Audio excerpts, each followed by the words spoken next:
47 and Diana Burnwood are the world's top assassins working for the ICA. Unknowingly, they have been hired by a shadow client to target a number of operatives of Providence, a secret organization working in the highest echelons of power. Providence's controller, the Constant, approaches Diana and makes her a deal. Eliminate the shadow client and learn about 47's past. But when 47 discovers that the shadow client is Lucas Gray, his lost childhood friend, he and Diana switch sides to fulfill an old pact: destroy Providence. Together, they manage to capture the Constant, forcing him to reveal the identities of the 3 Providence partners. Eliminate them, and the war would be over. However, the Constant has an ace up his sleeve.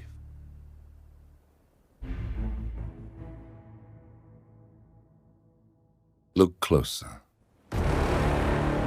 In the shadows, behind the everyday world, beyond the headlines and the seats of power, a hidden hand.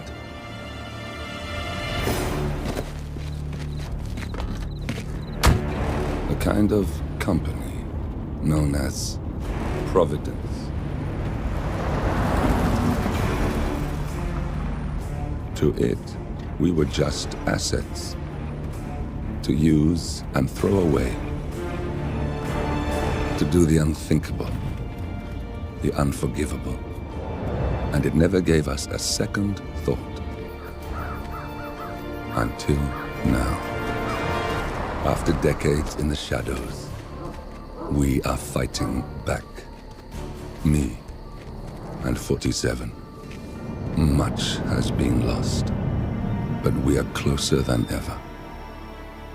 We trapped the Constant, Providence's chief controller, and finally learnt the names of its 3 partners. In their downfall, we lay the past to rest. And, just maybe, look towards the future. 47. It's time.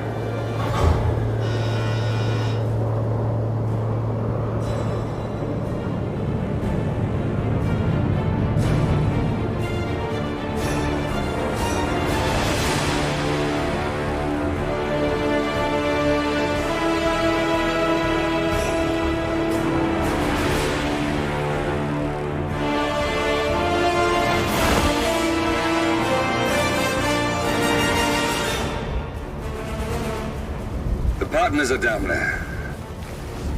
You know, I never planned this far ahead. You never do. I see someone got his memory back. Wait, is that a beacon?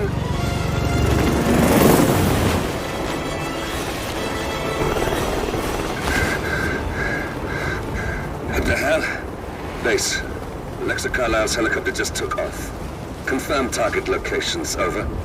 Diana, what's the status? Right. We have a situation. Carlisle has left the building, and I think I know why. The Constant has escaped. He persuaded one of the sailors into setting him free, and since then he's been seizing control of Providence assets and resources. I can only assume Carlisle is rushing to contain the damage. If she slips away again... We'll keep track of her. Make sure she doesn't. Meanwhile, the plan stays the same.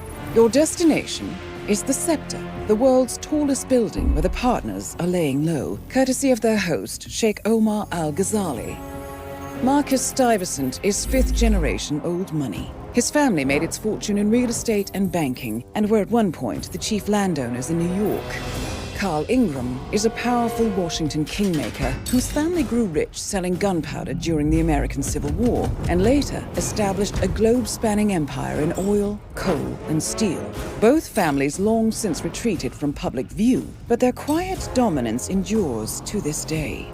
Now, the partners likely suspect that we're coming, so Mr. Gray will infiltrate building controls and disable all electronic doors and elevators.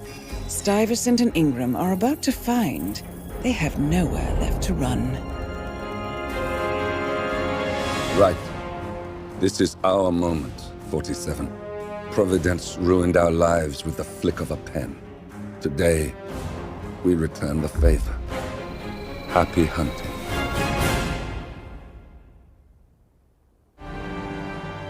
Welcome to Dubai, 47.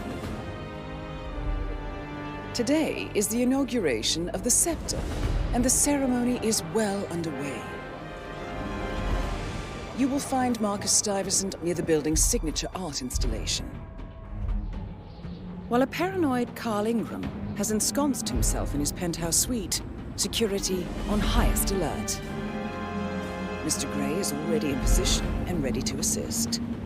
Good luck, 47. 47. Come in. 47, do you copy? I'm here. Are you in position? I'm heading towards the point of entry. Good. Get back to me when you're there.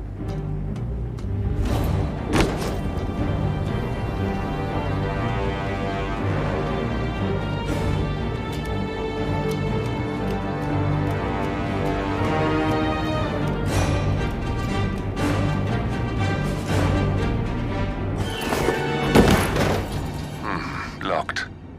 47, use your camera and scan the lock, will you? I think I can override the Windows controls from here.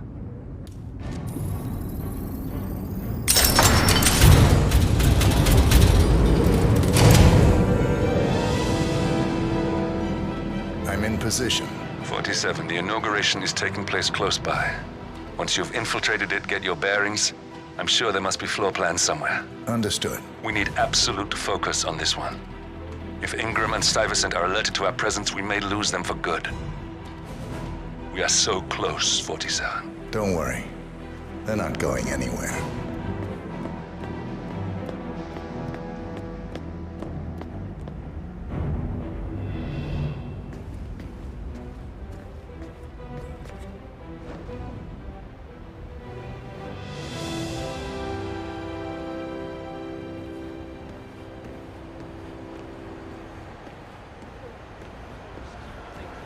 Welcome to the barge Al-Ghazali.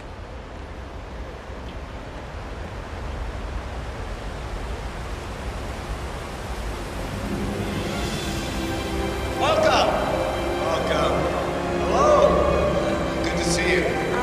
How lovely to see so many friendly and familiar faces here today.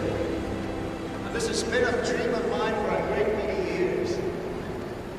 And as all of you know, I am from one of the less privileged sides of the respectable Al-Ghazali family.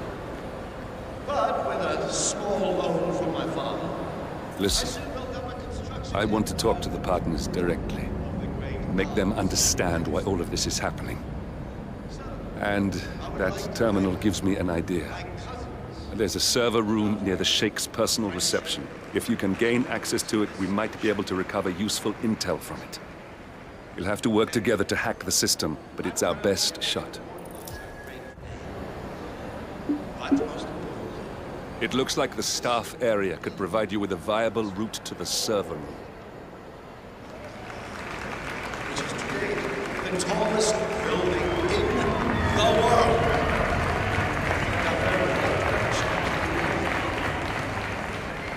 So, I'm humbly proud to open the Burj Al-Ghazali. Oh, not like that. The scepter. Quite eliminated. Now, please, be my guests and celebrate. And thank you.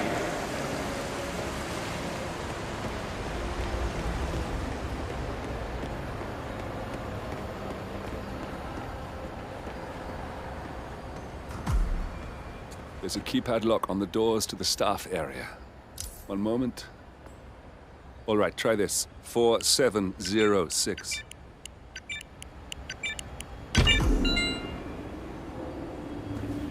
There's quite a bit of security here. One moment. You ready for some more fresh air, 47? Cannot believe James called in sick today. Of all days. His Highness has everyone working triple shifts. There's so much going on here. About $6,000 for something you're just gonna walk on all day. Did she leave the price tag on? Oh, no.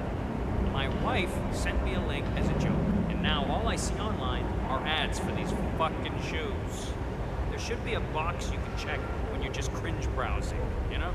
Nah, no way. Ads like that are the best part of the internet. Where do you think I got my "This security professional loves his Cavalier King Charles Spaniel" shirt? Yeah, that's a pretty good shirt.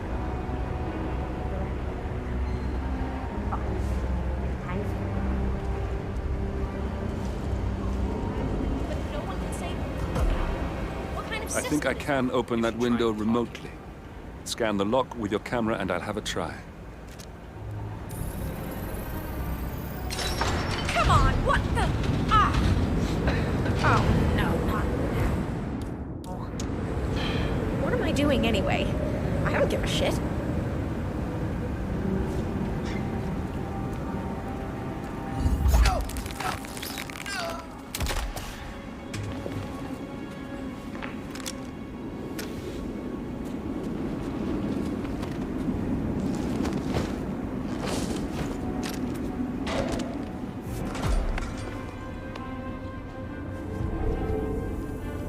Sheikh Al-Ghazali is reaching out to his worldwide network of lawyers and financial contacts, attempting to restore the lost power base of the Providence partners.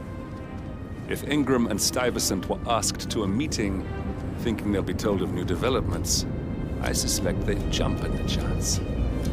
There's a lounge area at the top of the building. It can be sealed off for private conversations. If we lure the targets there, they'll be trapped.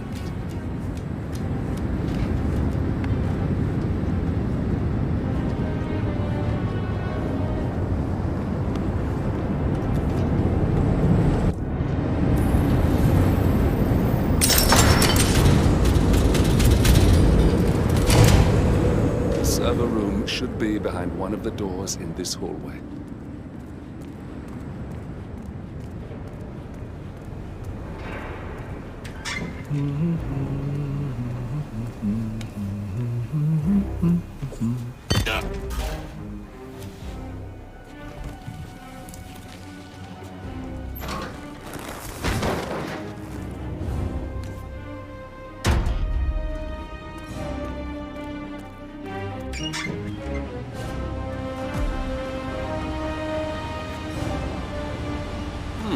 A calendar function.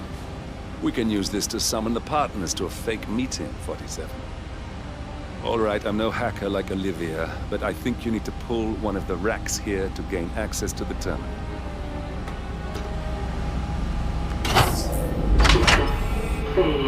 Damn it. A silent alarm has been tripped. Security is on its way. Hide, 47.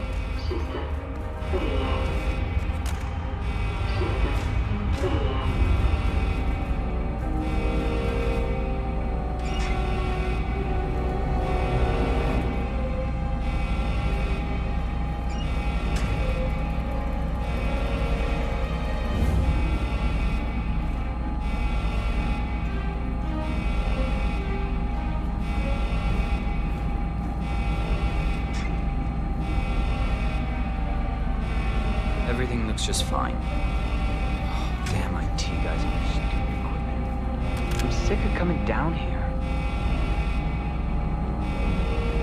System online. Yes, sorry about that, 47. Let's try again, shall we? I think I've got it. We'll need a keycard to gain access. Someone in maintenance should have one we can borrow for a spell.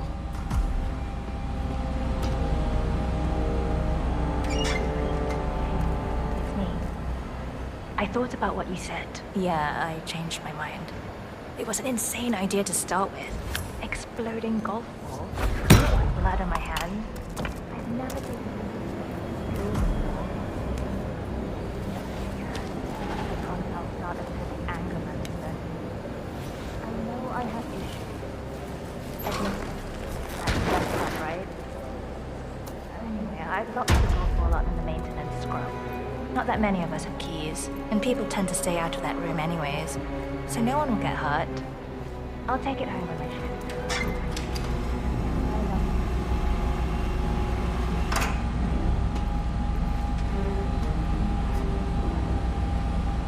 That must have done something. Can you see anything different in the room?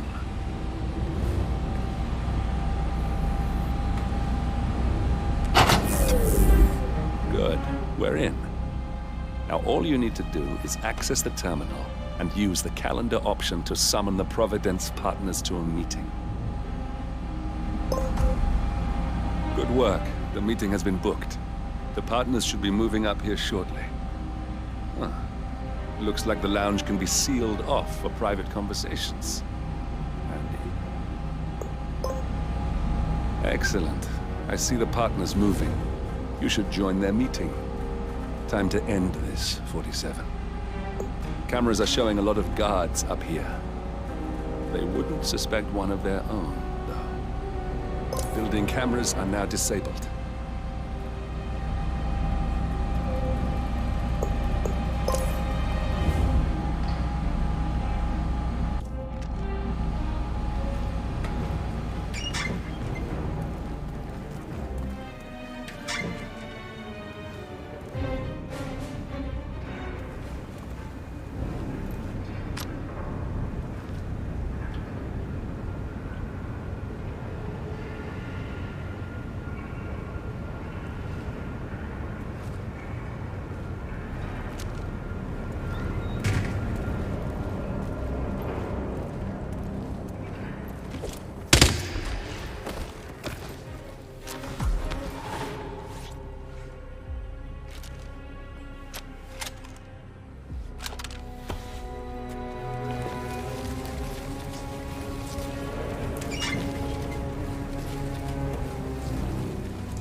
Hello?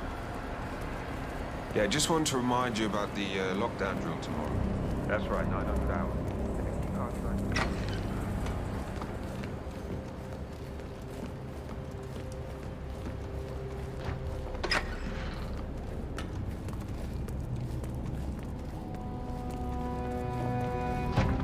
Hello, sir.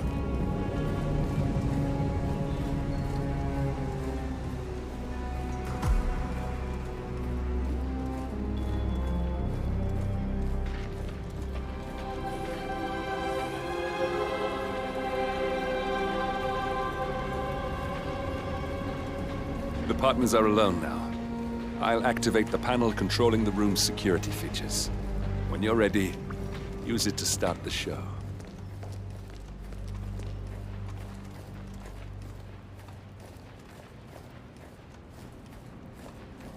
Where is he? Where's the Sheik? It's a busy day for him. Surely we can give him a few moments. Do you know what he wants to talk about? No, but I've known this man for a long time. He wouldn't call us up here without good reason. I trust his people will have multiple scenarios ready for us very soon.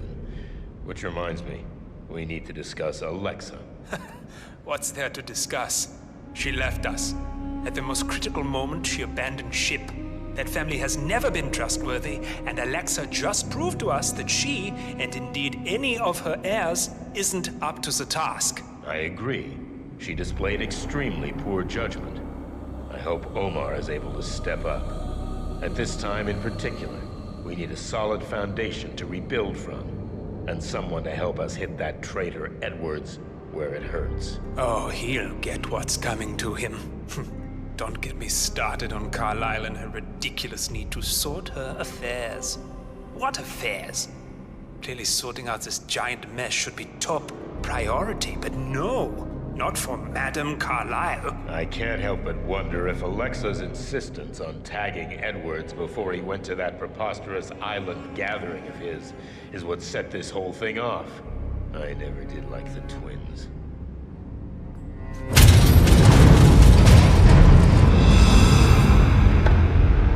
What's this? Carl? Did you do that? I certainly did not. I have no idea what's going on. Gentlemen. What's the meaning of this? You're the one responsible for all this. Gray, what do you want? Something that has been a long time due. Revenge. Revenge? How banal. You killed Cobb, Navikov, Caruso, the Washington twins, everyone at Haven. You broke into our bank, and you outed Providence to the world. Whatever perceived slight we've done to you is insignificant to the amount of damage you've caused us. You've caused the world. You're a murderous terrorist. Nothing more. What did we ever do to you anyway? You specifically? Nothing. Providence? Everything. Providence made me, and at the flick of a pen, Providence broke me. I'm just returning the favor. Providence has ruined the lives of countless people, expecting and facing no consequence for its actions. You take for yourselves and those who support you, and you burn everyone and everything else to the ground from the comfort of the shadows. No more. You're delusional. Exposing us achieved nothing beyond moving a few pieces around on a board much more complicated than you can fathom. The world believes we're dead. What more do you want? Me? Nothing. My friend, however, well, let's just say he's a bit of an expert. I'm just here to watch you die. 47. Finish it. 47. What the? Finish it.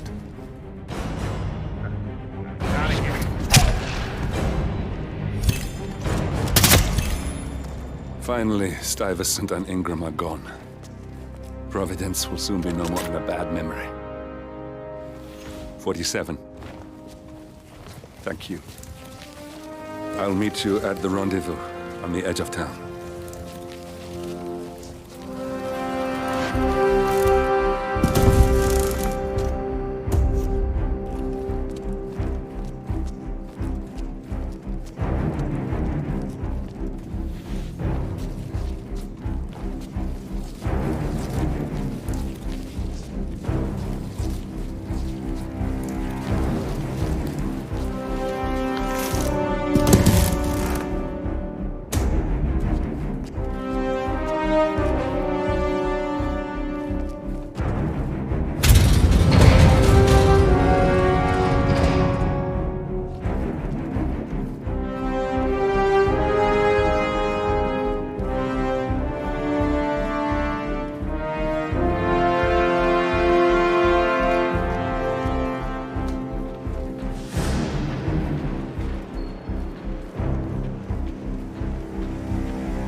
That's your winning face. I'd hate to see you lose.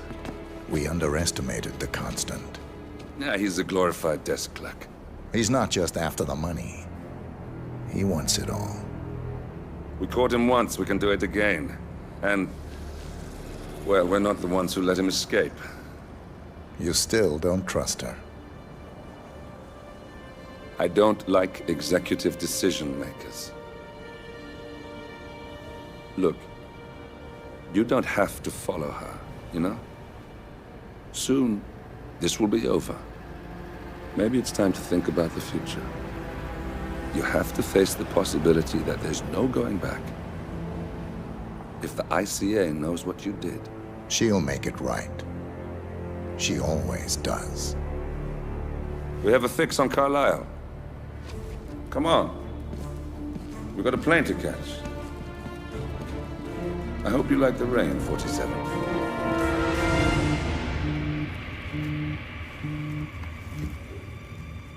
Miss Burnwood.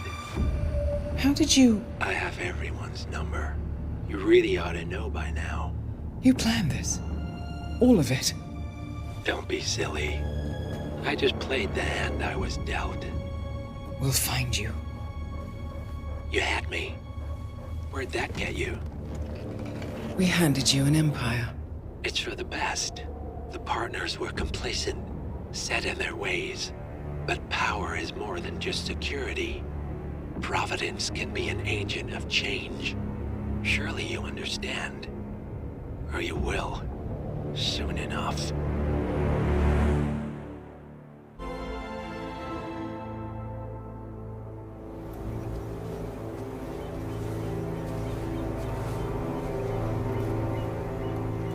She came home. Carlyle's lost an empire.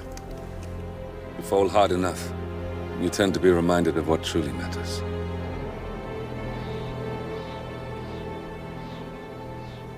So, the end of the line. You ready for this? Are you?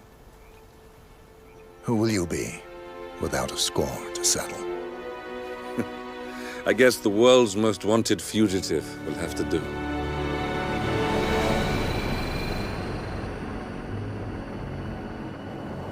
Alexa Carlyle is dead. According to the funeral invitation, that is. So naturally, it caused quite a stir when the late matriarch turned up at the breakfast table, alive and kicking.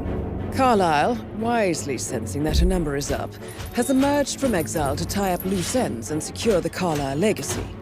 She may be a monster, but you have to admire her due diligence. Carlyle descends from an ancient line of warrior aristocrats. Her great-grandfather made a killing in the Second Opium War and established an empire in shipping, railroads, and newspaper publishing. While largely unknown to the public, the family still asserts its quiet dominance over global transport and logistics, media, and technology. Most senior of the partners, Alexa Carlyle, is cold as ice, tough as nails, and sharp as a razor.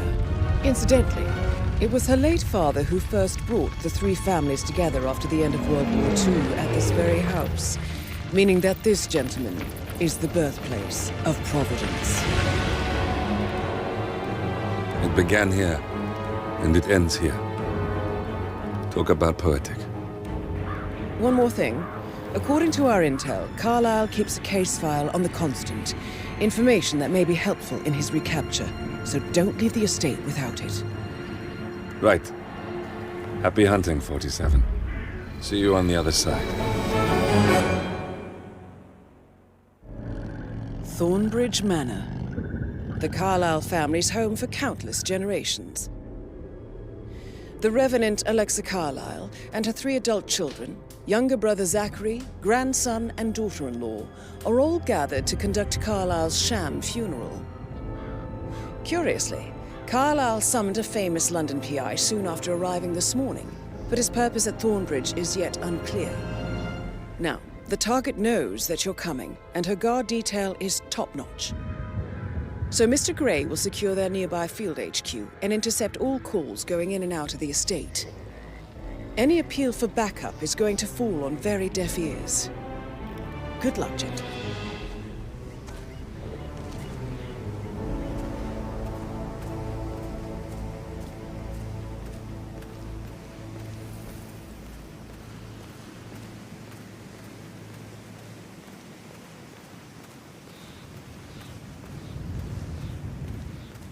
This is a private area, sir. Phineas Whitmer, private investigator.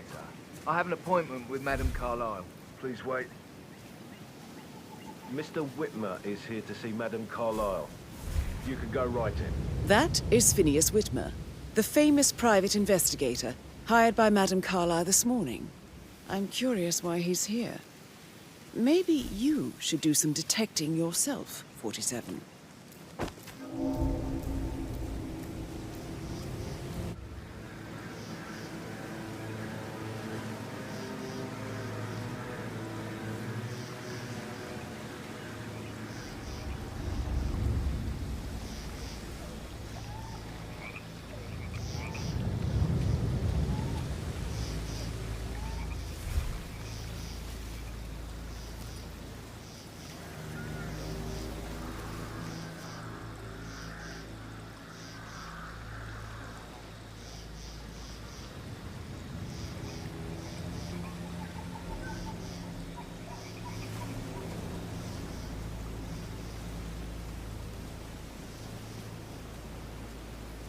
Mr. Whitmer, thank God you're here.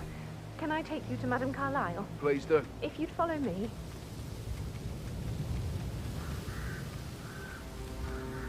I know I oughtn't say anything, but I'm so relieved you're here. Everything's just so strange. Preparing for Madame's funeral, and then she turns up alive. But then the awful business with her brother Zachary. And then all this security. I've never seen the place guarded like this, and I dare say I don't like it at all.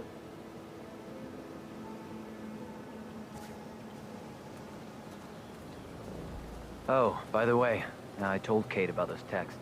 What did she say? Well, I thought she'd be mad at me, but she This just is thanked what I me. mean. She said she You have understood to be the patted position I down was before you in. see Madame Carlyle We had everything inside. to talk about it. Oh, I could just cry. What did I tell you? She's a sensible woman. And that stuff from your ex was like manipulation 101. Sir, I just need to check. That's a bit excessive, I I think, considering the fact that I spotted no less than 2 routes to get inside the house unseen. We know what we're doing, sir. Don't worry about that.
Mr. Whitmer, thank you for coming on such short notice.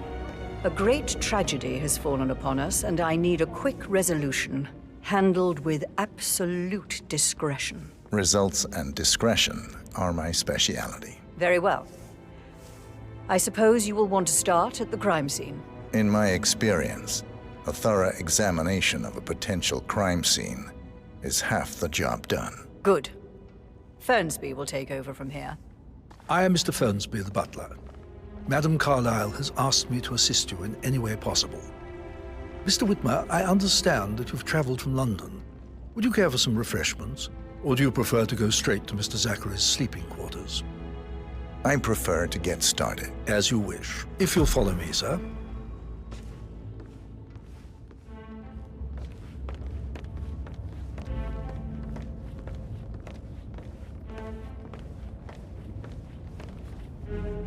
I feel obliged to point out that current affairs surrounding Madame Carlyle are of a delicate nature.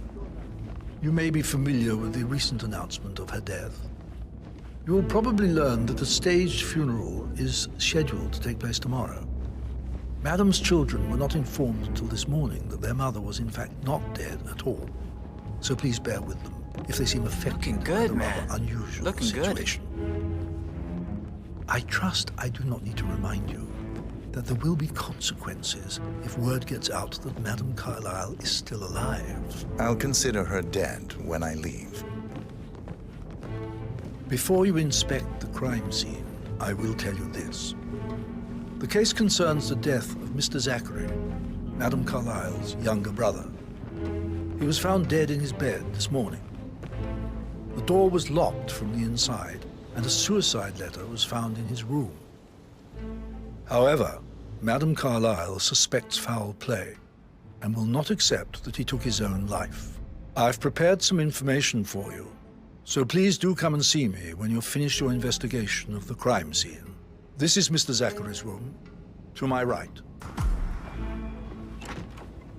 A locked room murder mystery, 47. I trust you'll get to the bottom of this.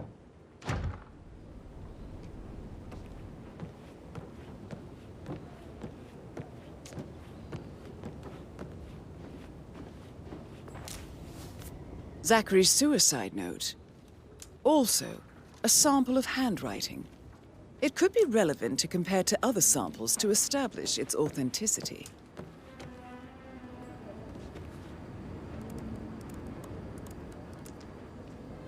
Zachary was shopping for new Wellingtons last night. Not exactly what you would expect from someone suicidal. Why don't you use your camera to scan the dead body, 47?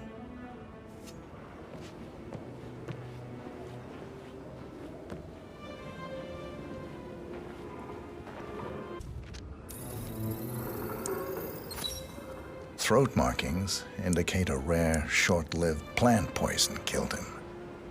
Spread shows time of death at around 10 o'clock last night. You do know your poisons, 47.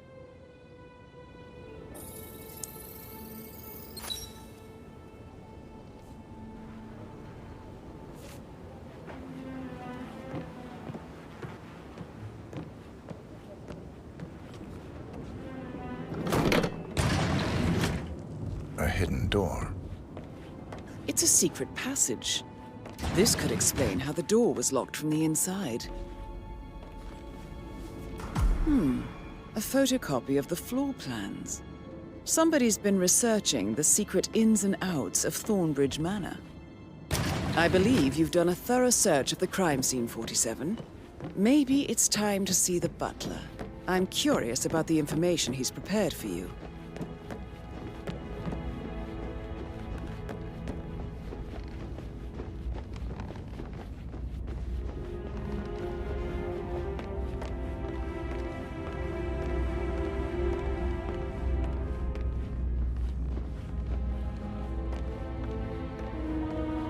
Hello, Mr. Fernsby, I'm done with the crime scene. Did you establish a time of death? Zachary died around 10 o'clock last night. Well, that means the staff were off duty. And Madame Carlyle Hello, and her sir. security didn't arrive until this morning. That leaves Madame's family and myself as the only persons here when he died. And before you ask, no, I do not have an alibi. I was alone in my office at the time of death. Here's the material that I prepared for you. It's a list of the possible suspects and their quarters. Hopefully that will help you keep track of your findings. Please come and see me when you've solved the case, and I will take you to Madame Carlyle.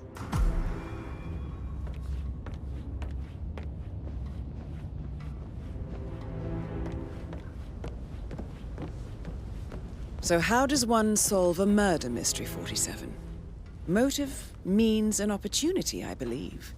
May I suggest you ask the suspects for alibis? Or perhaps do you prefer searching the manor for clues first? It's just gonna take a little longer. Jeez, and how's that? Gotta go.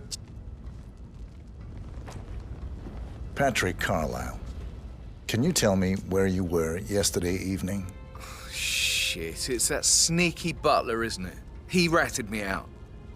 Elaine, give us some privacy, would you? Don't tell Mother, okay? She's really tense these days, and the last thing I need is more hassle. I took that pretty blonde, Rosie, for an evening stroll. I mean, how the fuck am I expected to cope for an entire weekend in this shithole? I'm bored out of my mind. If that's all, I think I'll get back to my slow death by boredom. What did you think of Zachary? Creepy as hell. No ambition. Imagine deciding to live in a museum. You know, Father says Zachary and Alexia used to be two of a kind. He had a great future ahead of him, then suddenly, he just gave up everything. What an idiot. Thank God Daddy chose looks and brains over pedigree when he married Mummy. I don't have to worry about the inbreeding so customary in these circles. So, is that it? Did you see anything suspicious last night? No. I reckon Zachary tops himself. I know I would have. Or perhaps Mr. Fernsby. I don't like him. He could have done it.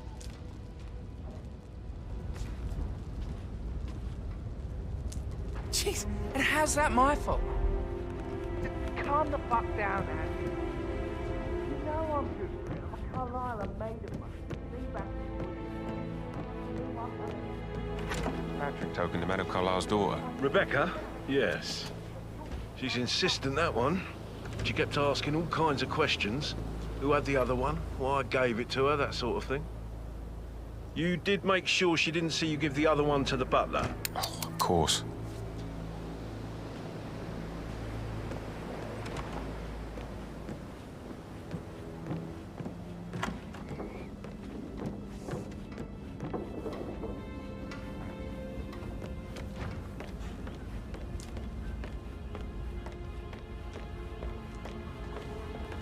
You look tanned. I bet Mother spent the last week at her Cyprus estate. Am I right? I'm not at liberty to say, ma'am. Oh, come on. I need to know what's going on. This affects me too, you know. Rebecca Carlyle, can you tell me about yesterday evening? We don't really see much of each other, my brothers and I. I suppose it takes our mother's funeral to bring us together, and even then, it's not like we sit on each other's laps. Now, let's see. Patrick, Gregory's son, disappeared straight after dinner. You know, I think he might be in some sort of trouble. Edward wanted to go as well, but Gregory convinced him to stay for a few drinks before they went off for a pint at the local at 8:45. I swear Gregory enjoys Edward's discomfort over staying here. I had a conference call with my New York office at 9, so I spent 3 hours on my laptop in my room and went straight to bed afterwards. I don't know about Emma. She did act a bit strange. You know, I bet she was making lists for changes needing to be done once she gets her hands on Thornbridge Manor. Quite the shock she had when Mother arrived during breakfast. Is that everything, Mr. Whitmer? I do have a lot to see to. Tell me about Zachary. Did he act strange last night? You know, now you mention it, he was a lot more chatty than usual. He wanted to know about my connections in the publishing business. Apparently, a friend of his is writing a book, which strikes me as very peculiar. I didn't think he had any friends. Is there anything else you want to ask me?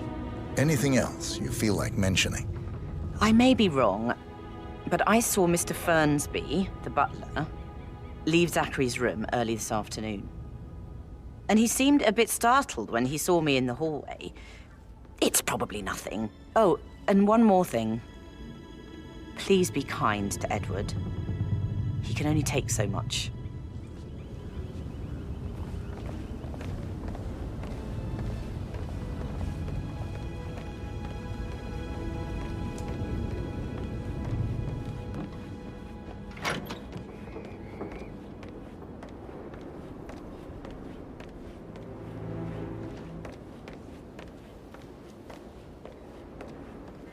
Emma Carlyle, can you tell me where you were yesterday evening? Surely I'm not a suspect. I need to account for everyone. Well, I spent the evening with my family, but I got an awful migraine and had to take to bed. Everyone can attest to that. I believe I went up when the boys sat down for a drink around 8 o'clock. Is that all? How did you feel about Zachary? I might as well be honest. His presence was always awkward. But how do you have a meaningful conversation with a man who only cares about plants? In my opinion, Alexa bears some responsibility for how this ended. She supported his self-limiting behavior by letting him live here. Anything else you want to know? Have you noticed anything else out of the ordinary? Nothing special comes to mind. Except, perhaps, I did get a feeling that Zachary was depressed, not just sad. I suppose he realized that he had no one with Alexa gone. Even Alexa must feel the pangs of guilt over that one, letting him believe she was dead. Then again, guilt isn't her strong suit.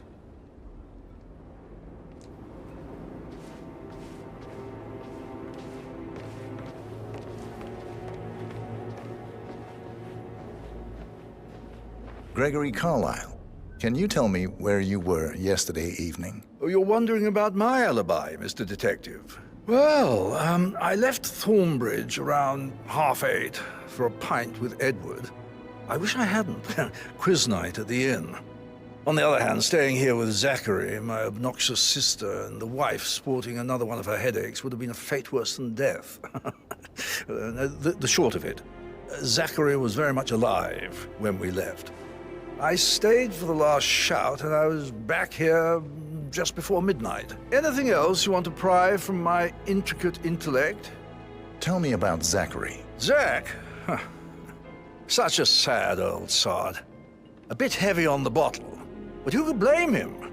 Only company he had was his rare plants and Mother, who travels more than she stays here. Honestly, I can't say which is the bigger bore. He's better off dead. Is that all?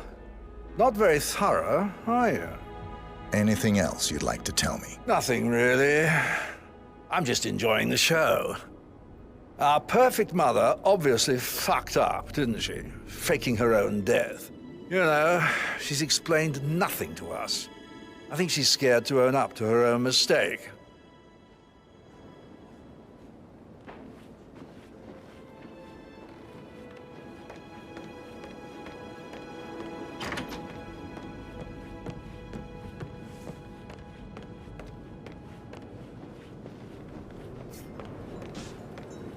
Professor Edward Carlyle, can you tell me your whereabouts for last night? Oh, yes, this dreadful business with Zachary. I stay at the local inn. You see, I prefer not to spend the night here at Thornbridge Manor. My brother Gregory came along for a nightcap. He'll never admit it, but I think he understands that I find this whole thing upsetting and wanted to provide some comfort. I believe we went to the Stag's Head around 8:30. If that's all, I have a speech to write. Can you tell me about Zachary's behavior last night? I certainly didn't expect him to commit suicide. Sure, he was upset by Mother's supposed death. We were. But he seemed more engaged than usual. You should ask Rebecca. They had a long talk. Did you know that he hadn't left Thornbridge Manor in nearly 50 years? His plants, Mother, and the staff were all the company he had. Anything else I can do to help? Did you notice anything else out of the ordinary? You mean apart from the fact that we came here to bury our mother and she shows up alive and kicking? Zachary found dead in his bed this morning? Or perhaps that the planned funeral is still taking place and I have to do the eulogy? And Mother will surely have a strong opinion on it afterwards. I can't breathe. Excuse me.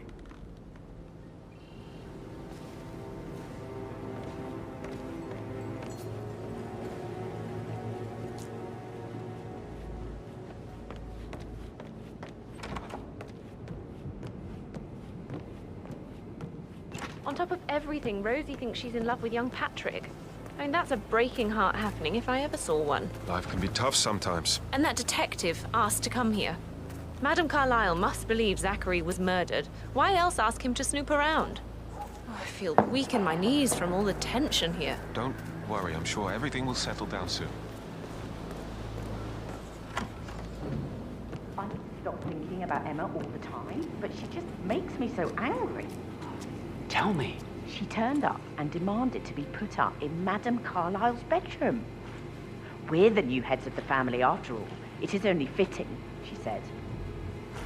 Well, Gregory put a stop to that, which was a surprise. He normally accepts his wife's outrageous behavior without batting an eyelid. But staying in his mother's bed so soon was just a bit steep, I suppose. She can't wait to get her hands on Thornbridge Manor. But he was such a gentleman. He gave me his coat and all. Rosie, you need to forget about Patrick. No good's gonna come of it. Stick to your own kind. You mean like Chris? He treated me like shit. All he wanted to do was play his stupid video games, never any romance. I deserve romance.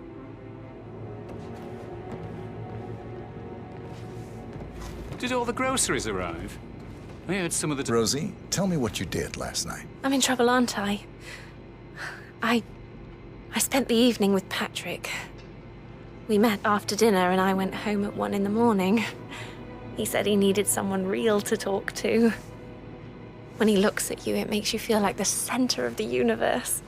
Like a real princess. But now he just ignores her. Well, he's under a lot of pressure. He's an idiot. That's what he is. Did you notice anything out of the ordinary?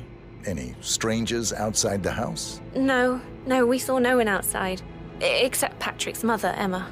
We were sitting on the bench behind the greenhouse talking when she came out and we had to hide. You won't tell her about me and Patrick, will you? She'd insist Madame Carlyle fire me. I'm sure of it. Too right she will. She's always going on about how things will change once she's in charge of Thornbridge Manor.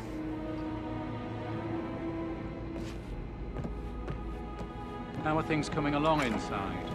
Is everything ready for tomorrow? That is the door to Mr. Fernsby's office.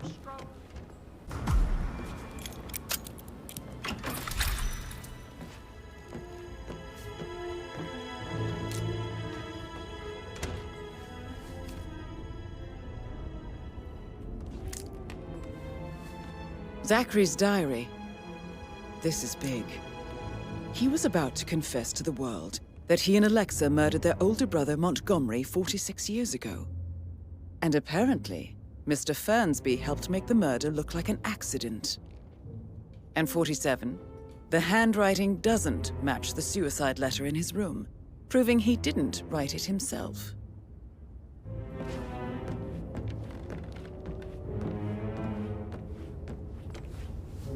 Painkillers. Lethal if you use enough of them. But not the poison used to kill Zachary. Of course, Madame Carlyle doesn't know that.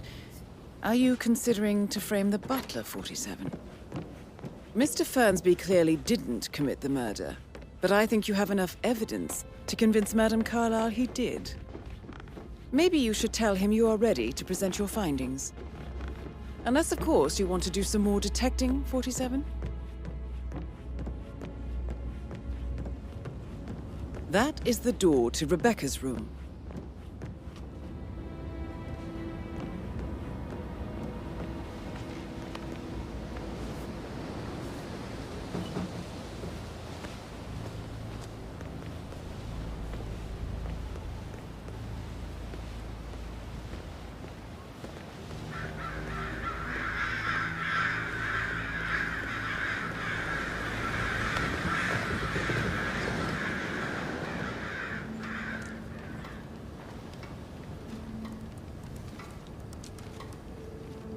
I can see from the log that Rebecca was in a conference call from 9 p.m. to midnight last night.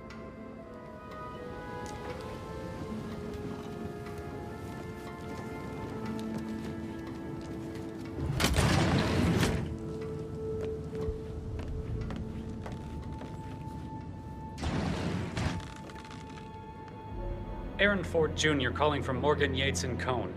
I need to get a listing of asset transfers from the Carlyle account HTC depot number 5085. No, I'm sorry. Someone's here. I'll call later. Well? Well? Well, what did you find? Yates better well have a damn good reason for not being here in person. Christ! You really don't have a clue, do you? I'm talking about that weasel, Arthur Edwards. Can we get back what he stole from me? So far, it looks like we can't. All the transfers of funds and privileges I've been through have been bulletproof. He intercepted the arrangements our office worked years to put in place. That's why Don Yates should be here. He made the arrangements. He should bloody well be the one to clean up this whole mess. I don't know what to say. I'm sorry. Don't kill the messenger, Alexa. Please, continue your efforts, Mr. Ford.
This all confirms that Arthur Edwards stole everything from Madame Carlyle.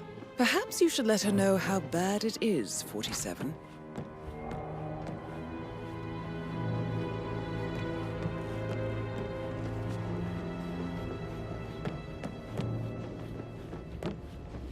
Didn't you say something about a shake before? Yeah, All right, later. That door leads to Emma and Gregory's room.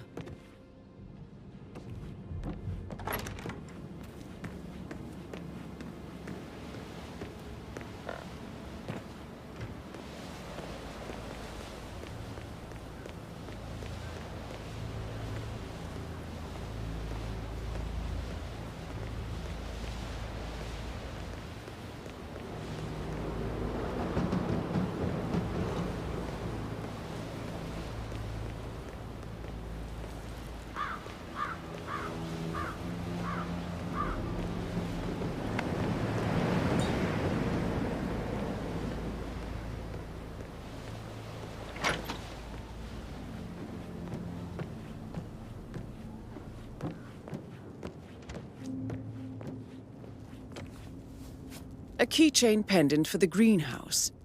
What's that doing in Emma and Gregory's room, I wonder? And why is the key missing?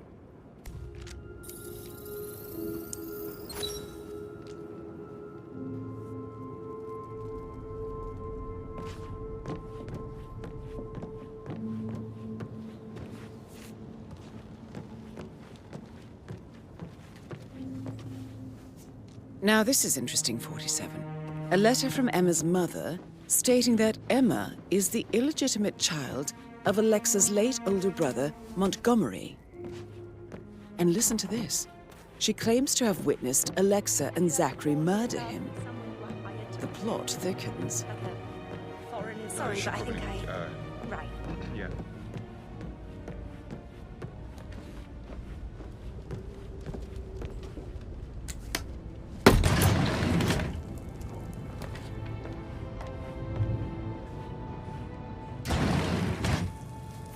An old letter, 47. Never opened. Must have slid under the secret door nearly 46 years ago. It states that Alexa Carlisle's older brother, Montgomery, wanted Alexa to become the heir to the Carlisle Empire instead of himself. Interesting. You're an excellent detective, 47. Uncovering truths half a century old. If you frame it correctly, I believe you could use the information to convince Madame Carlisle that Zachary committed suicide. Maybe you should ask Mr. Fernsby to see her. That's what it is. Or perhaps you feel like digging a bit more.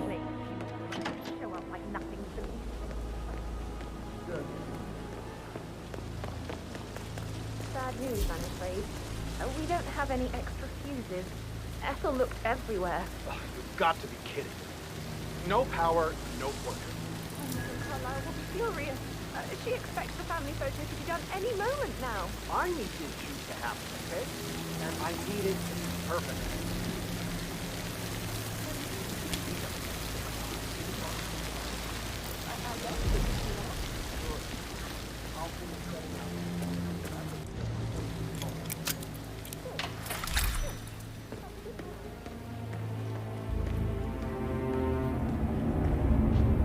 Broken lab equipment. It looks like it was recently used, though.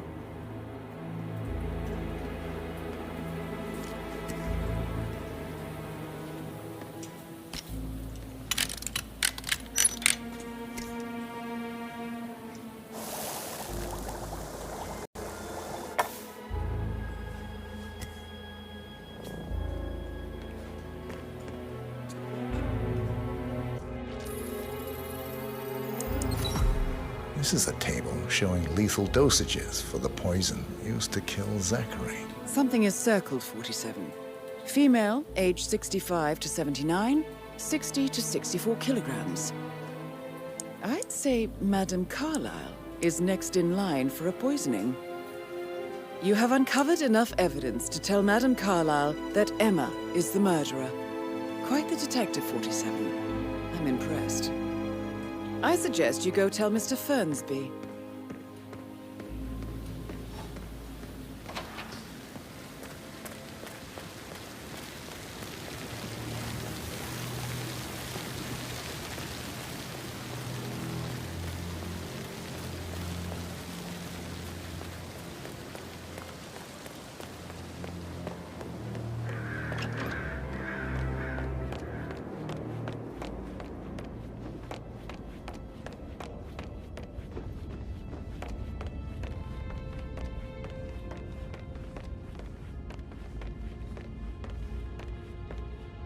I'm ready to present my conclusion to Madame Carlisle. Very well. If you'll follow me, sir.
How are you?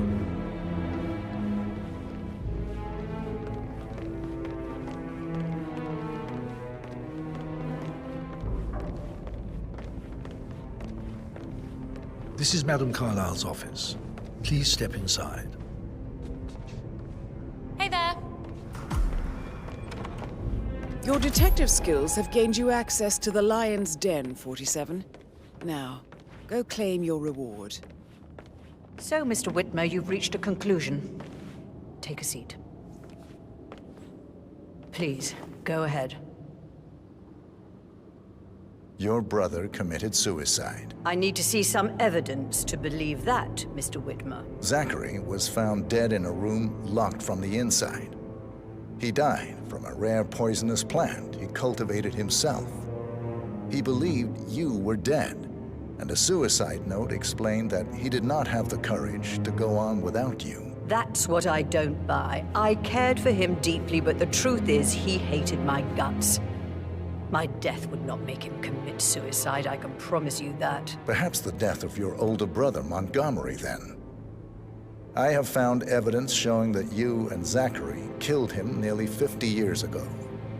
I believe that was when Zachary turned recluse. Your brother recently uncovered proof that your past deeds were for nothing. A letter from Montgomery stating that he wanted you, Madame Carlyle, to take over from your father instead of himself, as you were better suited to the job. Everything would have turned out the way you wanted, without anyone dying. What broke Zachary once, now destroyed him. And you saw this letter? I did. Oh, Zachary. How royally I fucked up. Mr. Whitmer, I'm sorry, I just need to gather my thoughts. Right. The payment for your services, have you decided on an amount? Arthur Edwards. You have a file on him. Arthur Edwards. How do you... I see. Well played.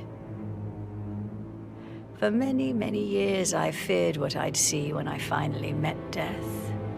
And now you sit before me, and I feel only peace.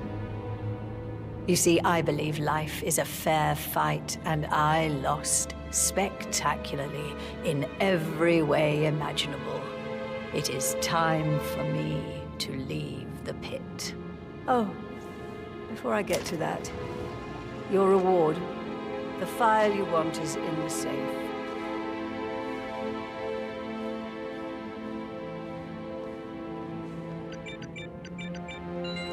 A last wish from a dying woman. Get Edwards and make him suffer. So long. I need some privacy. Thank you.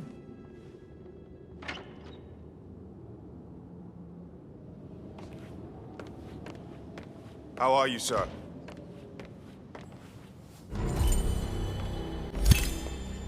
Good work, 47. That's the file on Arthur Edwards secured. Time to take care of Madame Carlyle. Mission complete. Well done, 47.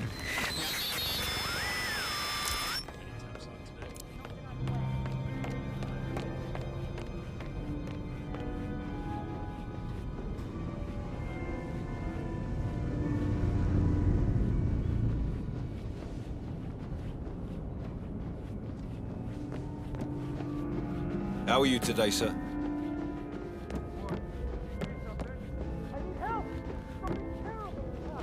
Thank you very much. You've been a great help.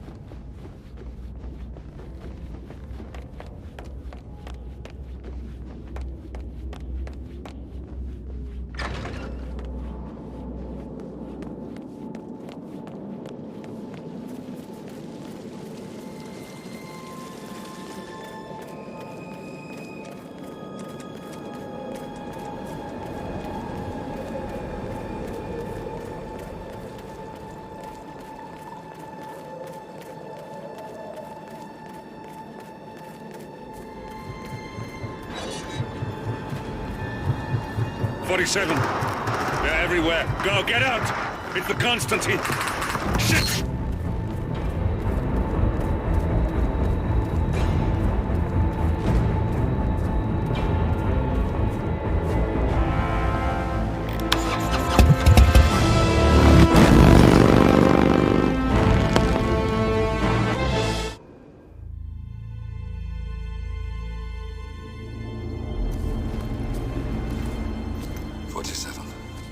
Don't respond, just listen.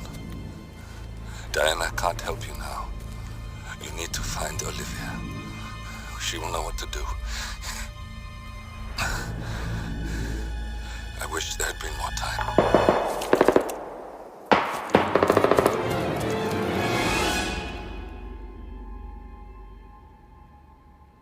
And then there were none.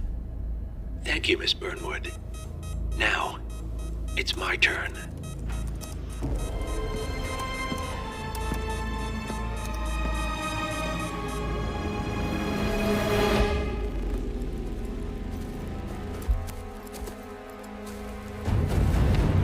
Stay down. Boss wants you alive. Yeah? How about now? Over here! Cover me!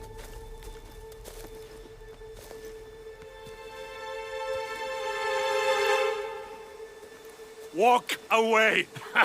Or what? You gonna take us all on? Don't. Tell the Constant to start running!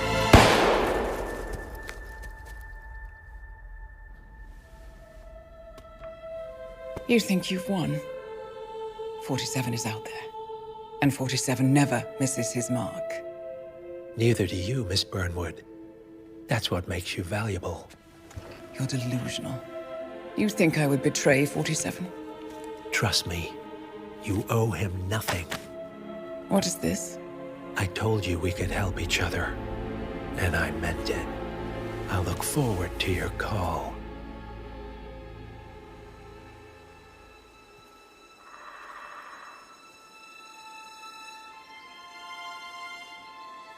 Gray is gone.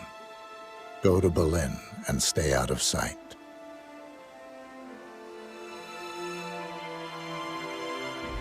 We're all that's left now.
We've been compromised. Abort and walk away now. Who? ICA. They tracked me. Don't know how. It's what they do. How many? One prime asset and a whole pack of up-and-comers. They've infiltrated the club searching for us. Christ, I think I killed one of them. Get out now before they spot you. No. They found us once. They'll find us again. Keep your head down. I'll take care of this.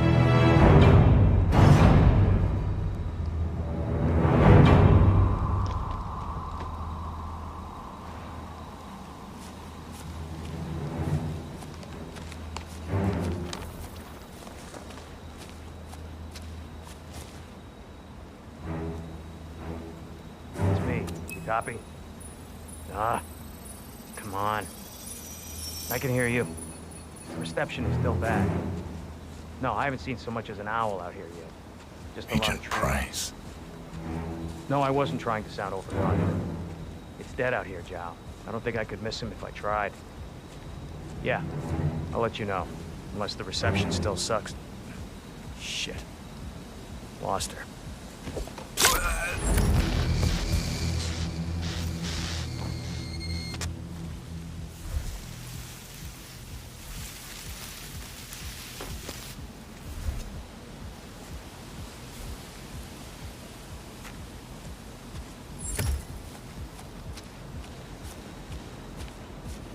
This is like looking for a needle in a haystack.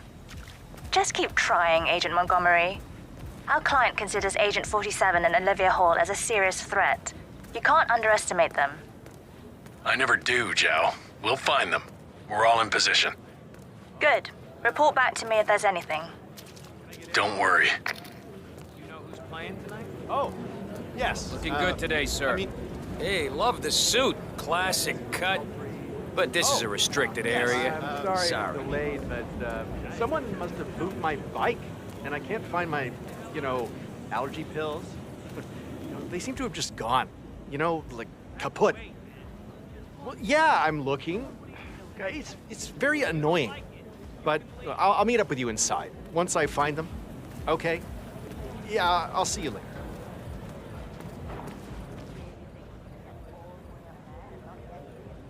Hello. Excuse me. I was wondering if you could help me find my bike. Now, I have lost my allergy pills, if you know what I mean.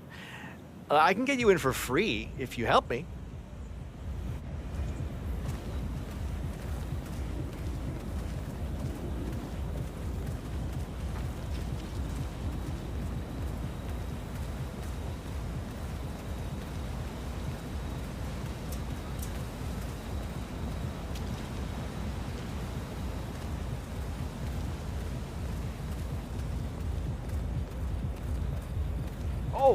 Oh, did you find my allergy pills? I'll die without them. If you know what I mean. I found them. You are a lifesaver. Thank you. Hey, look, if you want to get into the club, I can get you in for free. You look like a man who needs to let off a little steam. I accept. Oh, you are a little stiff. You really need to come inside. Look, I promise you, my allergy pills can remove some of that tension. Follow me.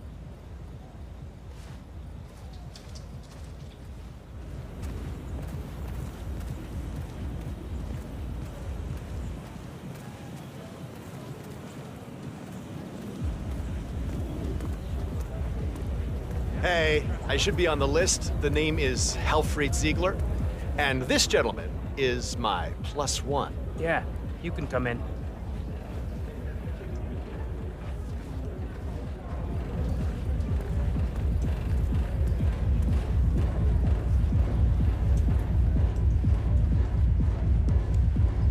You have to put this sticker on your phone. No photos allowed. Even when you're on the guest list. Now move along. Sir, if you want to get through, I'm gonna have to pat you down. Nothing to worry about. It's simple protocol, sir.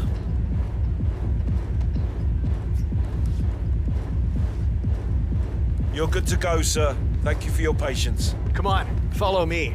I can show you around if you want. Oh, this place is fantastic. It's hard to get here, but it's the best party anywhere. Oh, and thanks for your help, by the way. Now, if you want to warm up first, there is a chill-out area where you can... And, oh, don't forget the juice bar. Oh, the juice is famous here. It makes all your allergies go away, if you know what I mean.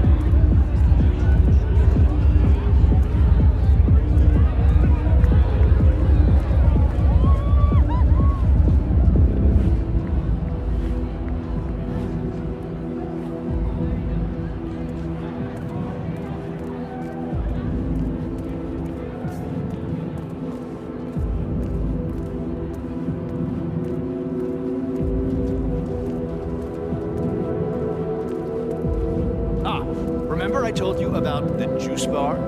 You really should check it out. The juices are mind-bendingly good. And the vitamins will keep you awake all night. I love them.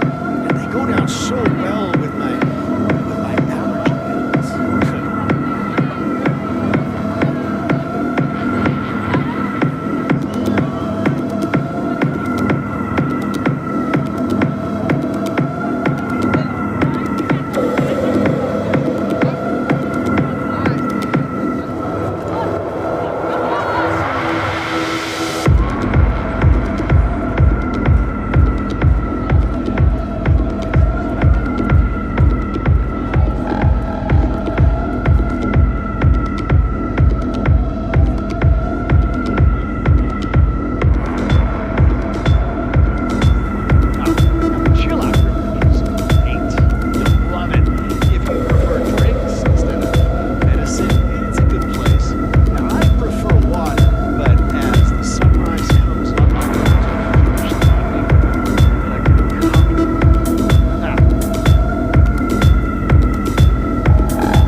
Events like this when you were pulling curtains for your high school drama club.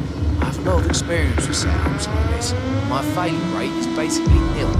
If I say it'll be fine, you'll be fine. Well, worst case scenario, people probably won't even be sober enough to notice that anything's wrong. Nah, worst case scenario, it'll electrocute everyone nearby, but as long as you're not too close to the tree trunk, everyone should be safe. Oh, cool. That's incredibly reassuring. I'll make sure the lawyers have your number. Don't worry, I've got a tried and true backup in place. Oh, yeah? Yeah, it's called crossing your fingers.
ticket on you? Come on.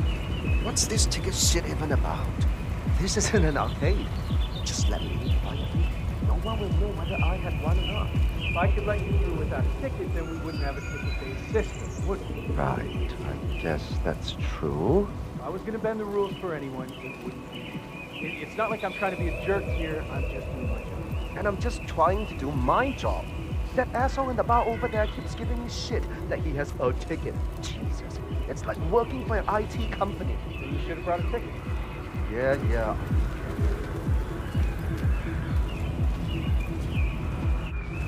This is Agent Swan reporting in. We've got no sign of 47 yet, but I'll let you know if something catches my eye. Be careful, or you may not spot him until it's too late. Agent Swan.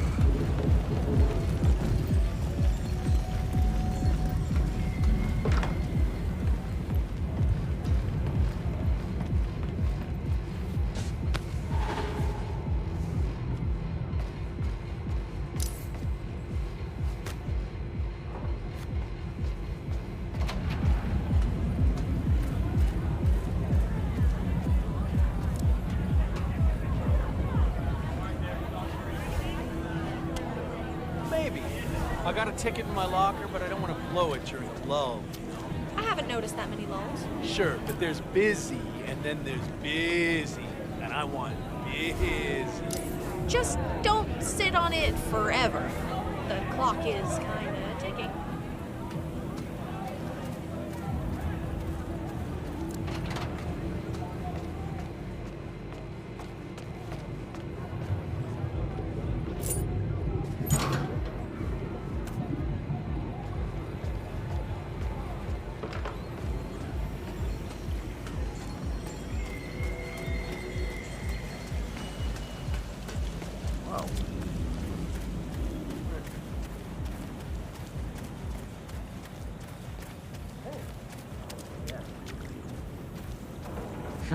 I need to see an invitation, sir. You have it with you or what?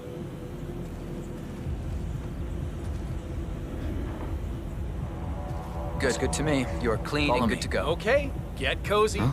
You know your way around this juicing business, right? I'm actually more of a milk guy. That's cute. It's pretty simple stuff, though. You pick out your fruit, you toss them in the machine, you switch it on, and presto, you got yourself some juice. Add that special something in and just keep that juice coming. Got it? I think I can handle that. I love the confidence. Thanks a lot. Get to it, then. You're wanted elsewhere.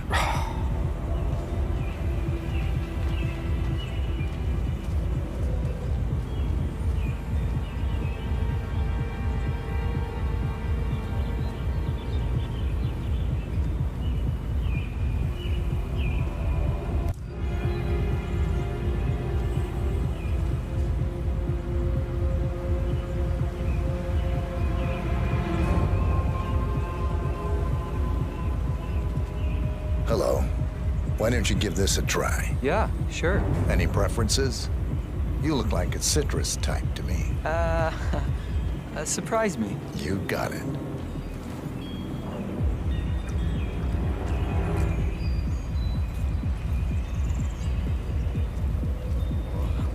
Oh, this isn't good. Oh, I don't think this is good at all. Oh, Jesus.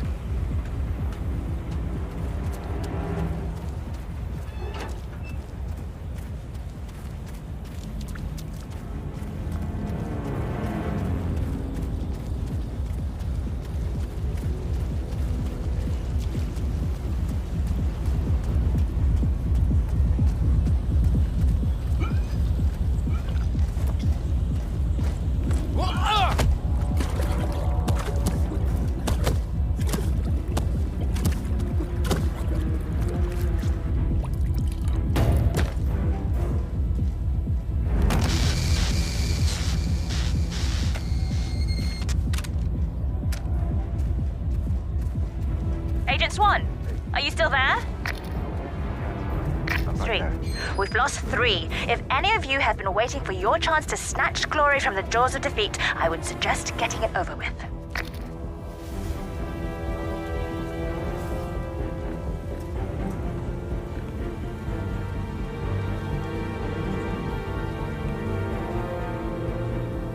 Hey, Tim's calling in. Only got visual on stoned idiots. No sign of target. Stay alert. We don't need to give him an opportunity to strike. Agent Thames.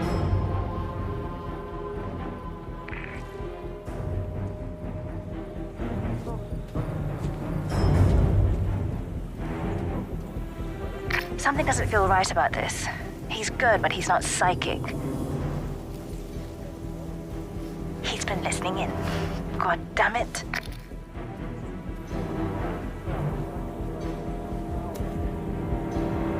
Hey, welcome to the team. What do you mean? Well, you're new, aren't you? I haven't seen you before. Yeah, I suppose I'm new. So, how'd you like it?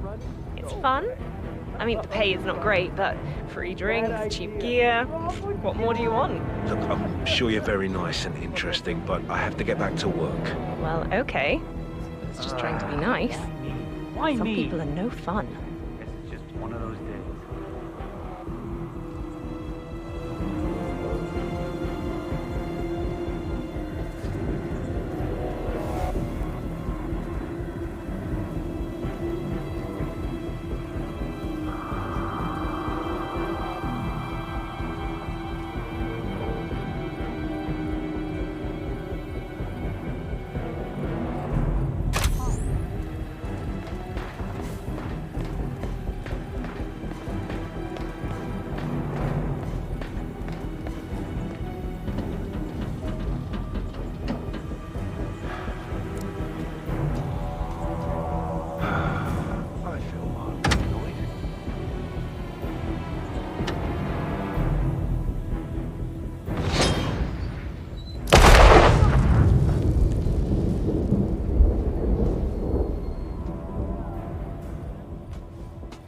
Agent Thames? Report, are you there? That makes 4. If any of you make it out of this debacle, you'll be the laughing stocks of the ICA.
Any news on Gray? Not a thing. That worries me. Gray's never late. He'll be fine. He always is. This whole evening's taking an uncomfortable turn. I don't like that new security guy. The one from Munich, he's not right. You think they're connected? I don't know. He wants to talk to me, so I'll see. I'm just trying to avoid him until we got Gray sorted out. Don't worry. The boys are trying to stall him as much as possible. Maybe I should just call him and get it over and done with. I need to think.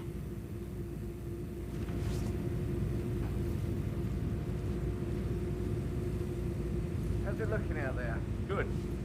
Crowded. Hope they're not just drinking water. You don't get rich from water. Nah, we are doing good on the distribution front. Good. Any update on our guests from Munich? They behaving? The guys say they got an attitude. but nothing we can't handle. Good to hear. Rolf Hirschmuller. You are a difficult man to track down, but I am glad we finally met. You must be the guy from the Munich chapter. I didn't get your name. No need to know my name. I'm more interested in the name Lucas Gray. I believe you know him? We've done business. Oh, I know. Then why ask? Well, we know you were expecting him here tonight to help him and two friends out to, well, slip away. I don't know what you're talking about. Yes, you do. And I want you to think very carefully now before you answer my next question. I don't care about Gray. He is dead. He's dead? Very. But I want to talk to you about one of his friends he's supposed to accompany tonight. Tall, bald, big smudge on the back of his head. Ring a bell? I don't know what you're talking about. Okay. I believe you. But I will be back, and if you suddenly remember something, anything, call me. I strongly advise you do. Team Gray is the losing factor in this little play. I'll see you around, Rolf. Yes. Of course.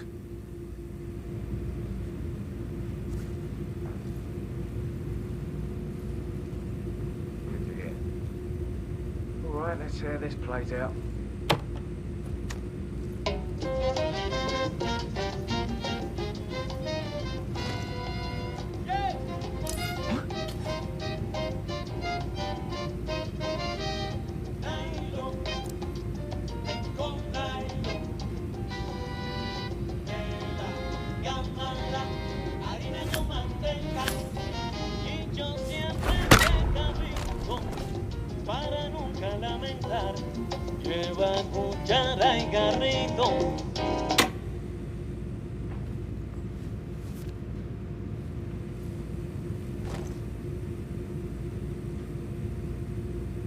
Hey, you know where Rolf went? Probably went out to get some air. Want to smoke? Lead the way.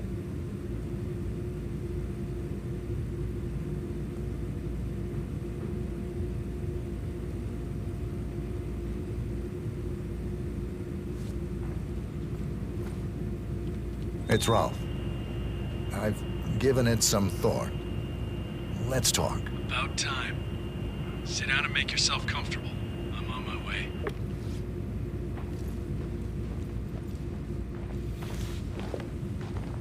Careful, Montgomery. That's not Hirschmuller. 47 must have taken him out. I know, but I'm intrigued how this plays out. I'm assuming you have a plan here, Montgomery. Only to eliminate the target. Don't just tell me what you think I want to hear. You need to lighten up a little. I need a status update. Patience, Chow. I'm still on my way. This is patience. Well, just lean back in your big, comfortable chair and wait. Let the big boys take care of this. You're a condescending moron. Okay, just get back to me when the job is done.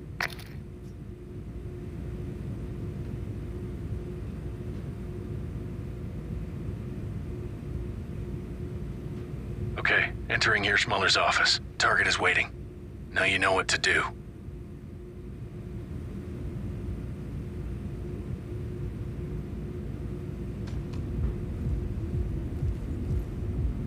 Good.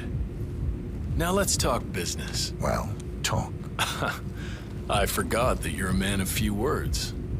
47. I'm Agent Montgomery. It's a pleasure to finally meet you. You are a legend. Legends die. I'm alive. Well, not for long. Your friend Gray is certainly dead. Heard he begged for his life like a little baby lamb, ready for the slaughter. And to make things worse, you are now a liability to ICA. I'm curious. What happened to you? The ICA has been compromised. You, of all people, should know it's not our job to ask questions. We just do what we're told. ICA are incapable of being compromised. It's not part of their business plan.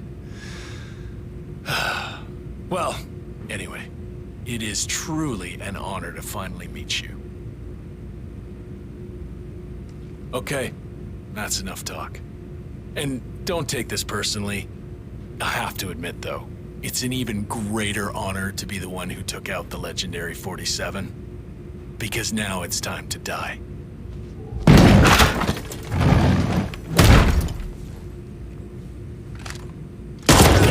Kill him! Sure thing. Good work. Now press the advantage while you still can. That's it, I'm pulling the plug. Get out of there, now. I need backup. Jeez! Okay.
We're clear. You killed all of them? They got my message.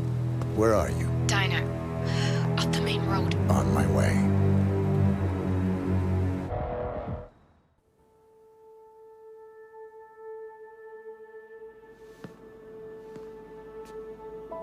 You're hurt.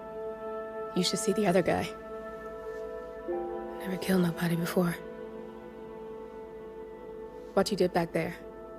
You really are all Gray said you'd be. 47. He didn't suffer, did he? He made it count.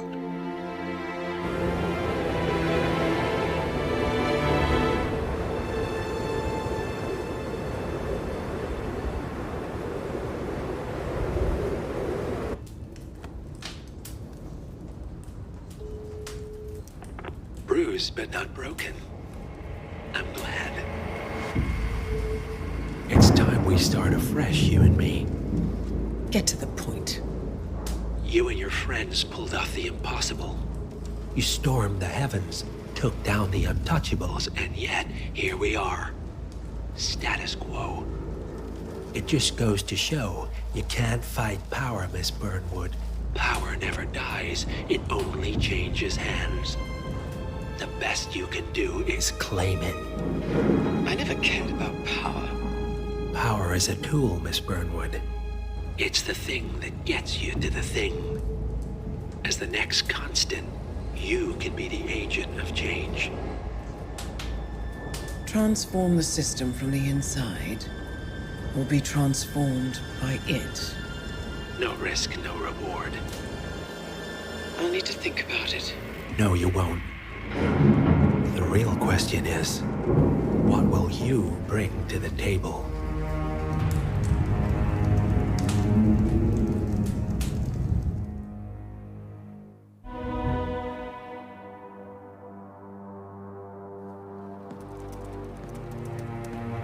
Look closer. I'm telling you, the file is trash.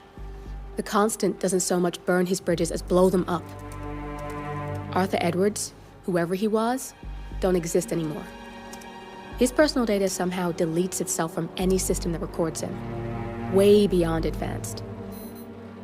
The partners spared no expense to make sure their controller would be untraceable.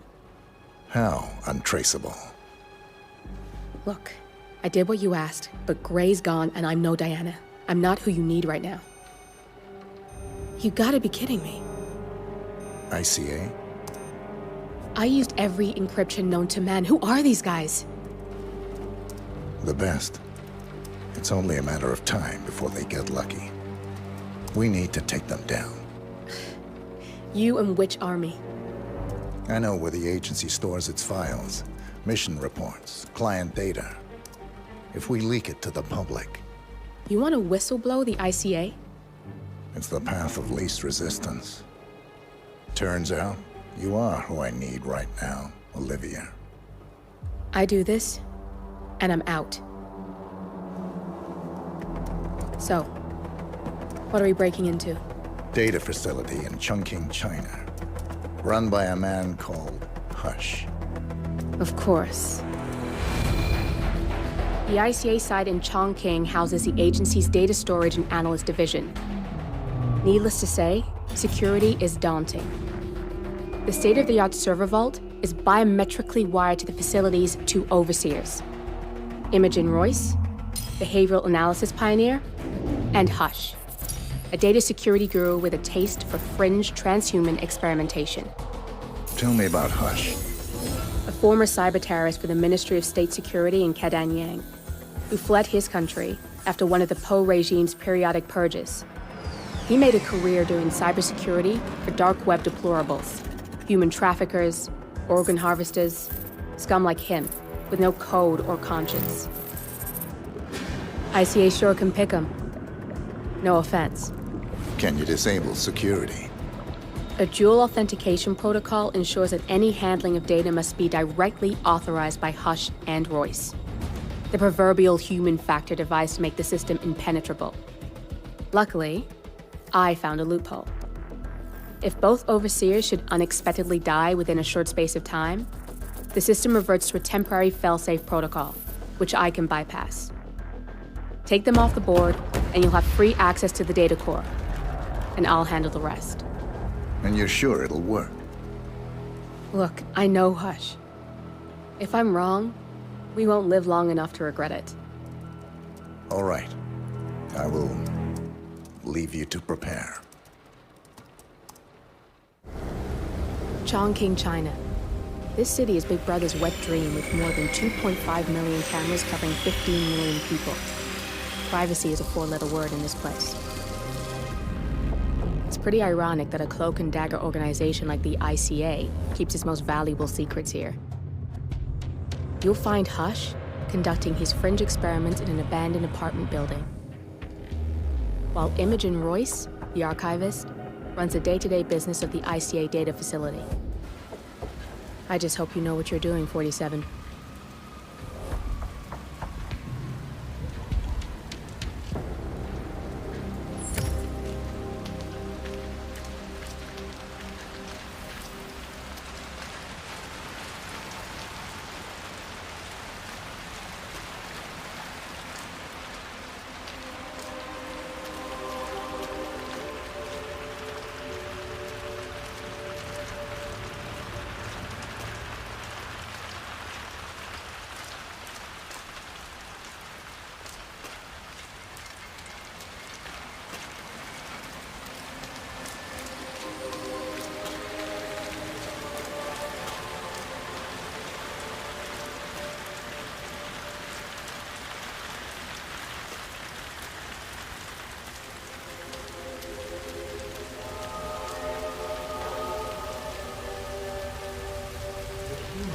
Get in my head. There's all that in there. Machine thoughts. Don't go. Don't go. Don't go in there. Where did I go? Where did I go? They'll hurt you. Don't go there. The machines will hurt you.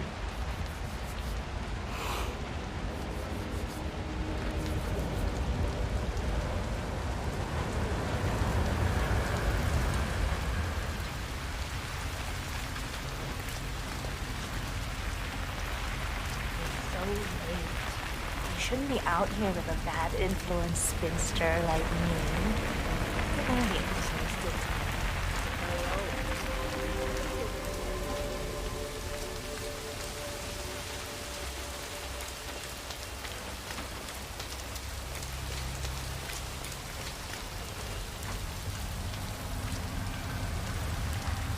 Ah, my knee is so sore. Why's that? I fell over because a homeless woman suddenly jumped up right in front of me.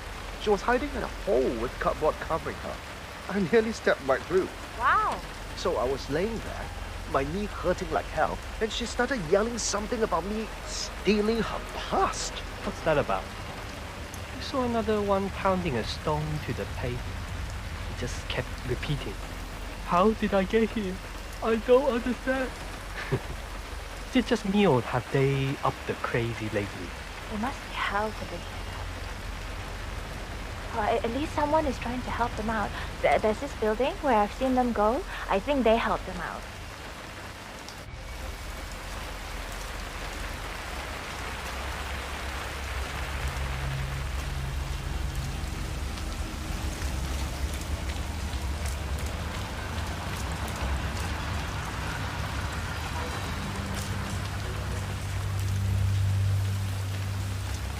I'm gonna be rich.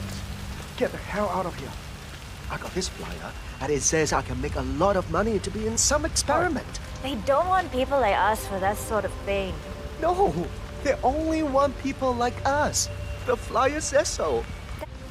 Don't do it. Oh, I'm going. This is my chance. I just need to find out where it is. The flyer has a symbol I need to find on the building.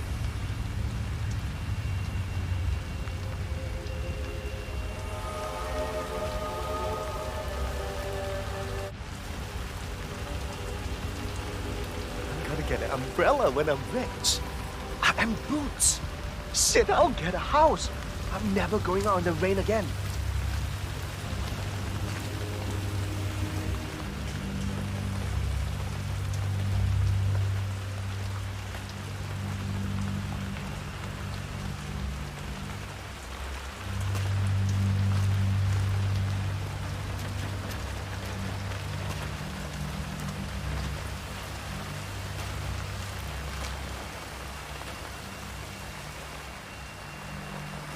I'm gonna be rich. Rich, you hear? Then you won't look at me like I'm filth. No, you won't.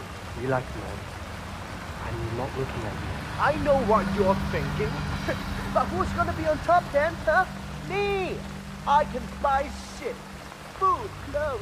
I can take out your girl if I want to. Hey! Listen! It's crazy, huh? Let it go. Why not? Yeah. I should get a girl with him. He's crazy. I'll scrub up, get clean, get my hair done, get him with butt.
Flyer they started handing out to the homeless really got them flowing in. Yeah, but it creeps me out how they're different when they leave. Yeah, I'd say they're different when they enter. Come on, you know what I mean. Like they're not quite there. Some of them in a Playing really hide bad and way. seek, huh? I'd never accept participating in Put those the experiments, back of your inner no matter how child. well they pay. No one is asking you to. You just need to keep track of the ones who do.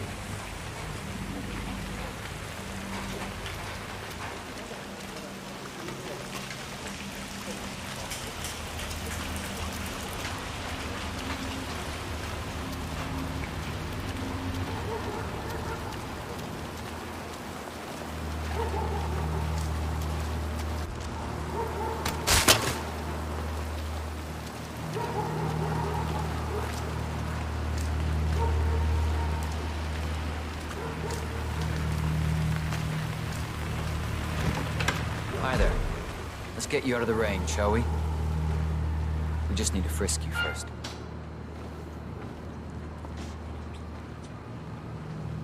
Yo, man. If you want to get past me, I have to frisk you first. That's not open for discussion. Yeah, feels good, huh? Yeah, I bet it does there, cue ball. Right, that's Follow it. me. Keep moving, please.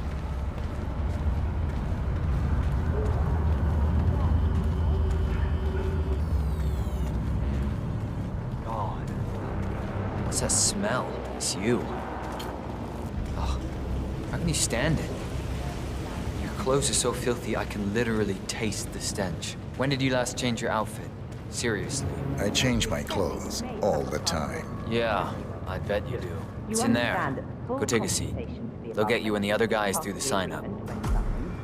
And you waive all future rights to seek further compensation? Yes.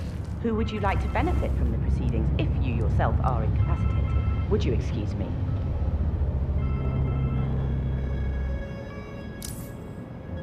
Oh, so Hush likes the last one I sent up to the top floor. He'll be the one to conclude this phase. I knew Hush would be pleased with it. He signed up for the full package. Strong, too, all things considered. I'll wrap up down here. Thanks, Junli. I was just informed that we don't need any more test subjects tonight. I don't understand. There's no what? Oh no, there will be more to come. Depending on the results of the conclusion to this test phase, come back tomorrow, and we'll schedule a new spot for you. Come in and take a seat.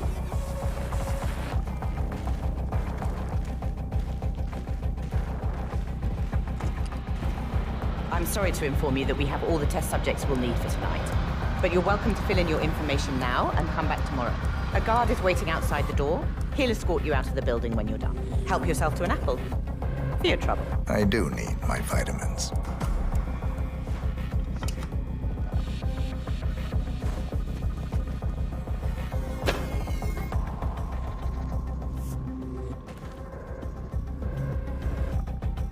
I want you to escort the subject out of the building when he comes out. Understood.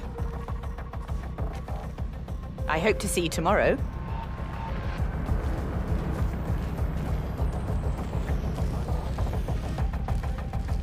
Okay, follow me.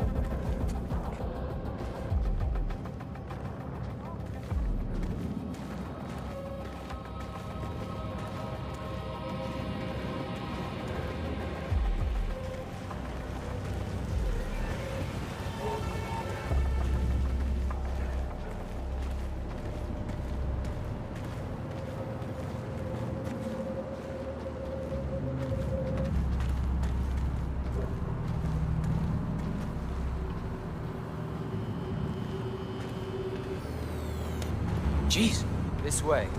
Keep up. We don't need any more subjects today.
Say that again.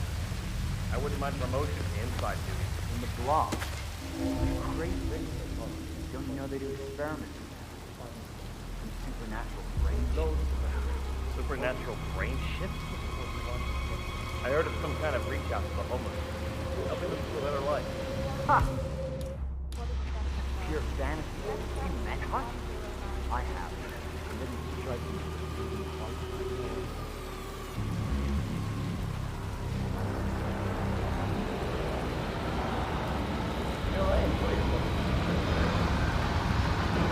Yeah, that last guy was set up enough.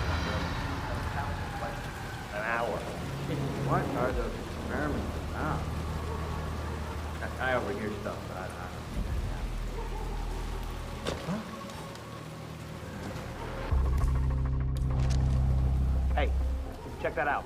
Understood. What are the experiments about? That guy over here stuff, but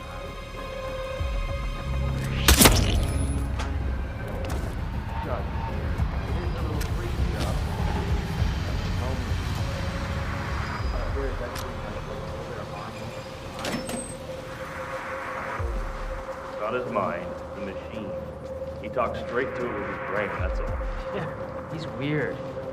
With his condition, his project, and him being hooked up to the facility with that implant. Is that for real? It's for real. It's not that big of a deal. It's where we're all going. Into the future.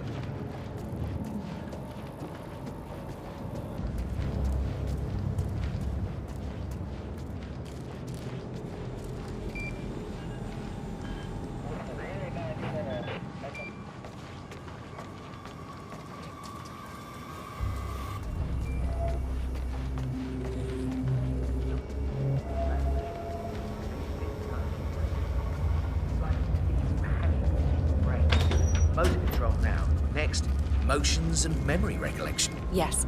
How are you feeling? 1 to 5. 2. How strong is your headache? 1 to 5. 5. Tell me your name. 傅罗阳. Tell me the name of your mother. That's... Give me a second. I don't remember. This headache. Let's move on. Where did you grow up? That's easy. I grew up in... Hey. I don't know. I don't remember. What is this? Please stay calm. Have a little break and we'll pick this up in a few minutes. Yes, he's creating the perfect primer for rewiring preferences. I feel so elated finishing this phase with such results. Event Horizon, here we come.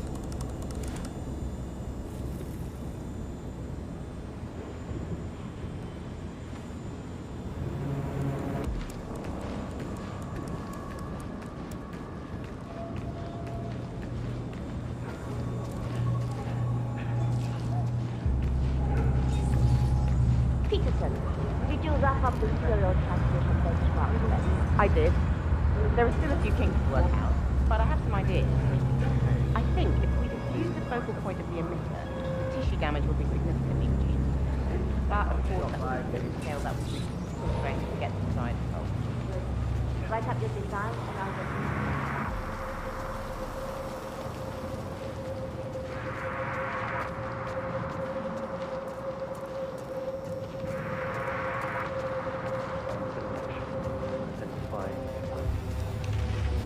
Map. Prepare session 0.011. Load suggestion. Motor control 44.1. Execute.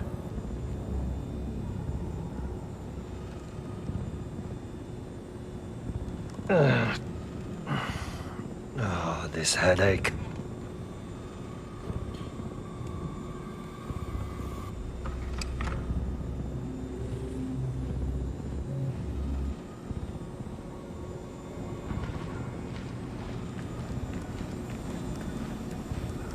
Brilliant, I'm brilliant. Feeling better in there?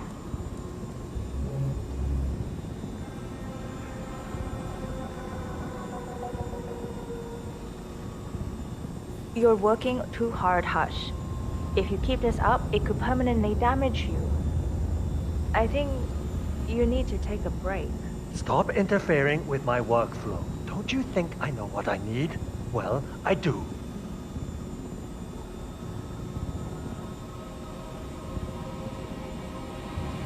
Evening, sir. Are you ready to give it a go? Come on out. It'll be over in no time, I promise. You know, you're the last one in this test phase, and we've really minimized the risks. You're right. I don't think I want to do it. You'll never get a chance like this again. Think about it. If you don't go through with it, you'll have to go back to the streets. You said you have a family, right? That's why you're doing it. I'm sure you'll be ready in a few moments. Come out and find me, and we'll get it over with in no time.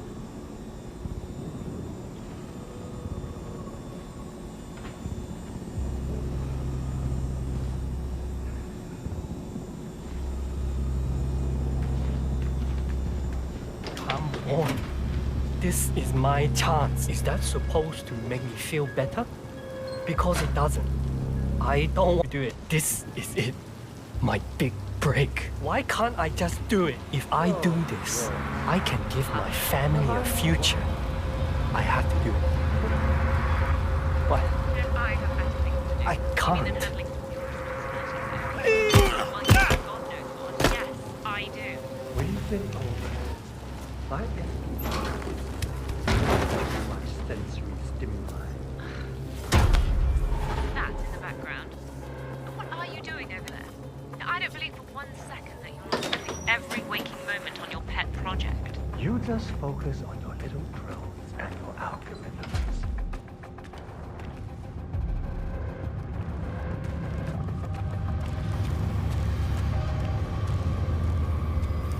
I'm ready to experiment. Oh, good.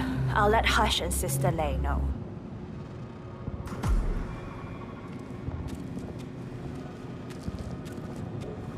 You're done for now.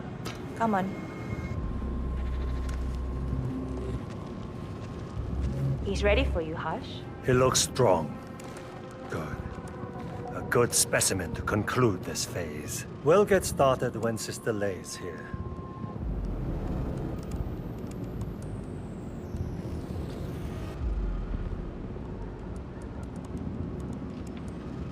Good evening. So, the test subject came to his senses, I see. Good. Sister Lei, yes. We're about to perform the final test of this project phase.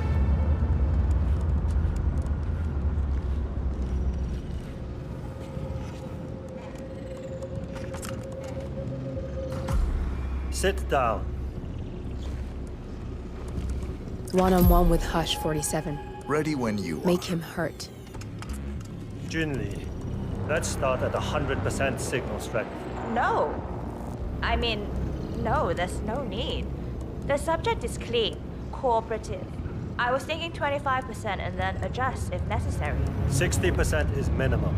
We'll get no motor control below, and I'm not wasting my time. But... 60. Log concluding experiment H109 initiated. Run calibration 60%. Signal strength 60% confirmed. H109 initiated. Load suggestion, motor control 44.1. Execute.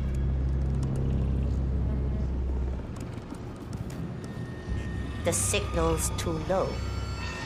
Shh. I need to focus.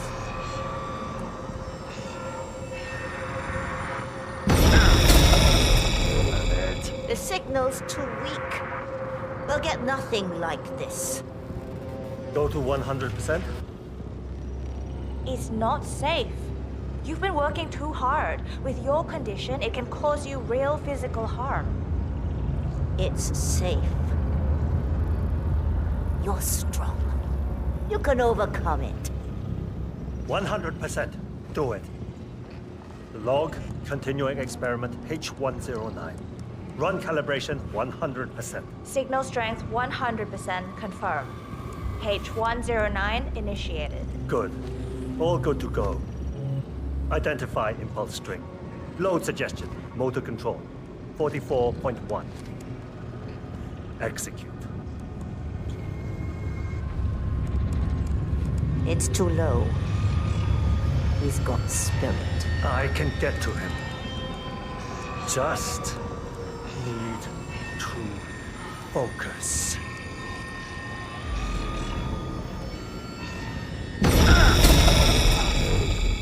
God damn it. Not again. We need to go higher. Come on. Do this. Abort! You're going too far. No. He's on the verge to break him. go higher. It'll kill him. It's...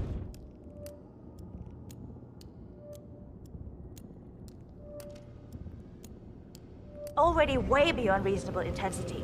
This subject is abnormally resistant. He's no match for Hush. Nothing worth shit ever came to be without pain. I am calling it quits, Hush. You need rest. Okay. A short break. I'll return with a clear head. God damn that assistant. If they up the signal, it will kill him. Stay here, okay? Don't even think about getting cold feet again, please. I'll stick around. Right. I'm so glad you decided to go ahead with it. You know, you're gonna be part of something truly amazing. He's a genius, Hush. And this is groundbreaking research. It's an honor, really. But, he's under a lot of pressure these days, so if you could just go along with it, okay? Don't try to resist the impulses he sends. I don't want him to exert himself. Can you do that? I'll just follow my impulses. That's not, okay. Good. Thanks.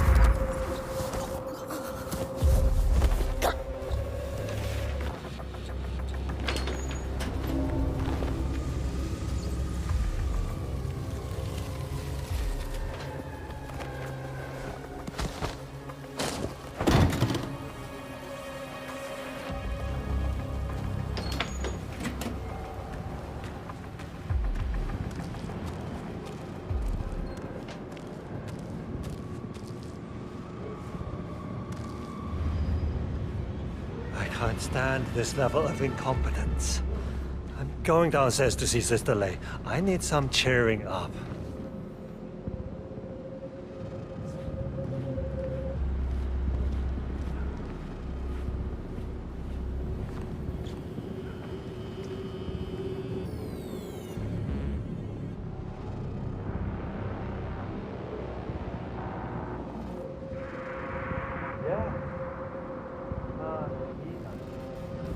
Of course he does. People like him are not. No participation, no agency. No worth to anyone. Us.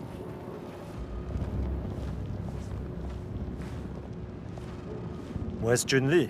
Never mind her. I'll take over. Let's pick it up where we left off, Sister Lei. At the same signal strength. Yes, 100%. I feel strong. I can take him.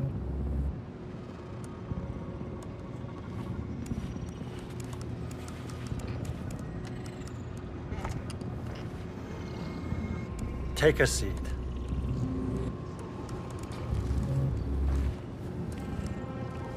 Log, continuing experiment H109.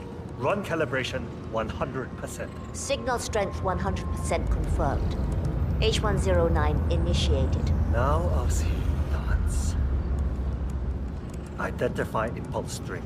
Load suggestion, motor control 44.1. Execute. Nothing. He is a strong one. Quiet. I can't focus.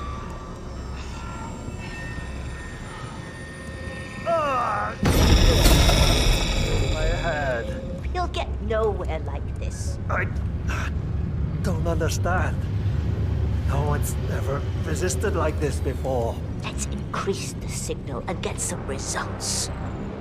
What do you say, Hush? Do 120%. 120. Good. Let's do it.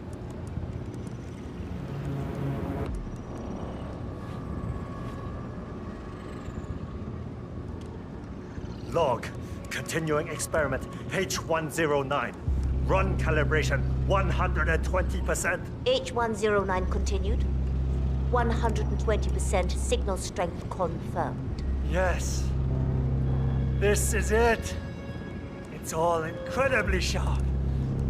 I feel my mind expanding. Identify impulse string. Load suggestion. Motor control 44.1. Execute. I feel power. I can see you. Every little atom. Who are you? I'm not scared of you. I could... You got the bastard, Hush. Hush! Now go get Imogen Royce and we can get to the core. Get up! Get up! Don't you fucking die on me. Shit. Okay, follow me.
Get you up the building. Come on, now.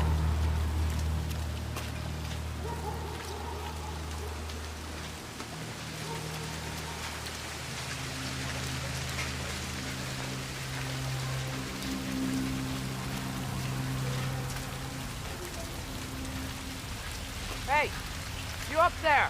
Did you find it? What? I couldn't hear you. I said, did you find it yet? Not yet, but it has to be up here somewhere. We'll keep looking.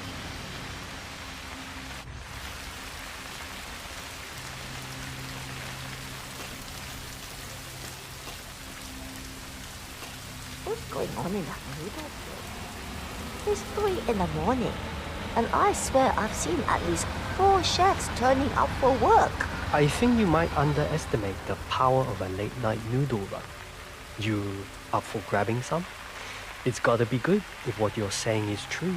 I never eat after midnight. But I'm in such a noodle mood. If you're gonna talk like that, you can go alone.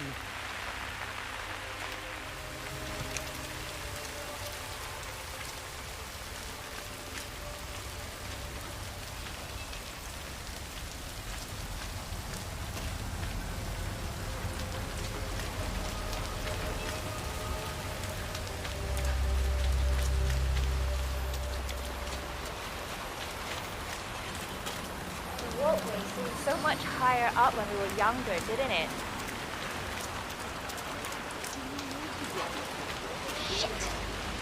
Was today's code?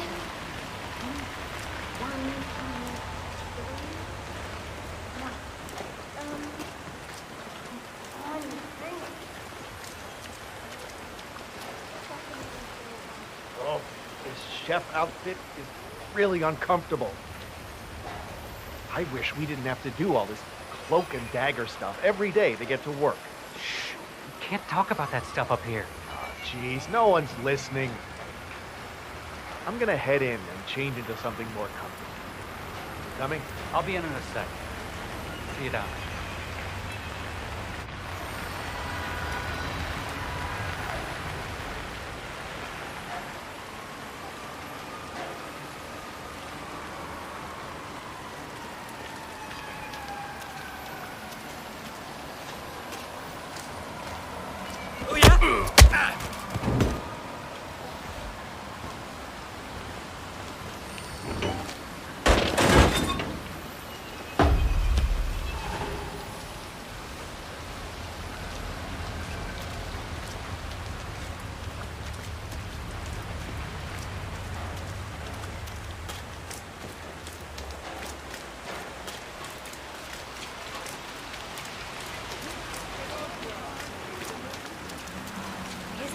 up here amazing?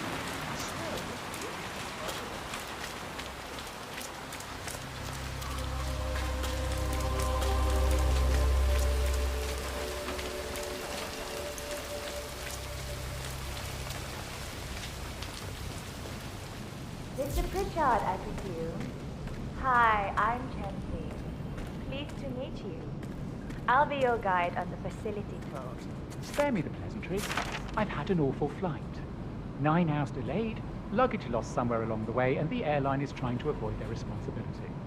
I'm hungry and I'm tired, and I want to straighten everything out before I'm doing your tour. Yes, so smart you're flying. Just let me know when you're ready. Oh, did you bring the P-41 we left for you in the apartment? No, I wasn't informed that I should. Oh, very sorry, Mr. Pritchard. We need you to bring the P-41 to get the tour. It's procedure. Please pick it up before you come and find me. I'll be waiting by the stairs in the back of the restaurant kitchen.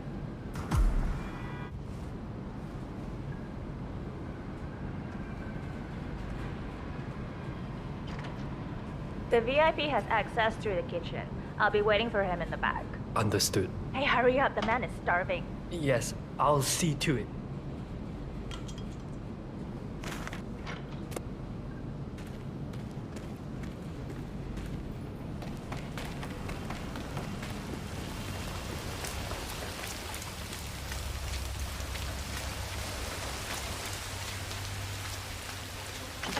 So, what's his deal? Dirty magazines under the bed, stash of hard candies. Either he's a robot or he's missed his calling as a housekeeper.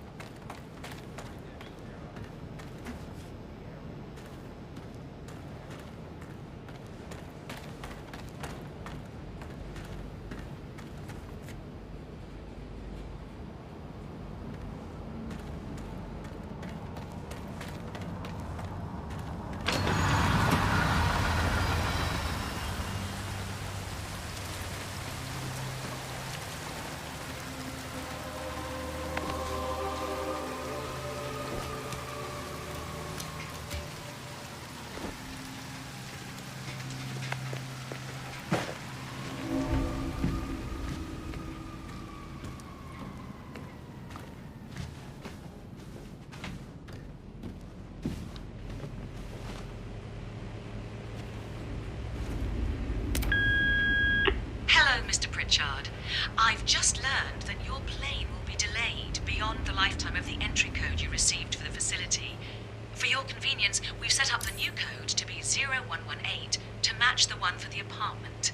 I hope you enjoy your stay. Hi, Chanting here. Mr. Pritchard, I'm just calling to tell you to bring your P-41 for the facility tour. Thank you. Mr. Pritchard, I just read your report and share your concerns regarding facility leadership behavior. I fully back your decision to inspect, and I would appreciate updates on your initial findings as they come in. Good job. Oh, you got new menus. I had no idea. Do you still have... Sorry, what? Right, yeah. Just some sparkling water is fine. So, right here. Yeah, so I'd like to get some soda, please. Right, sorry, yeah. Look, you could tell me that room was unoccupied. Yeah, so perfect. You know what? I'll get a dumpler.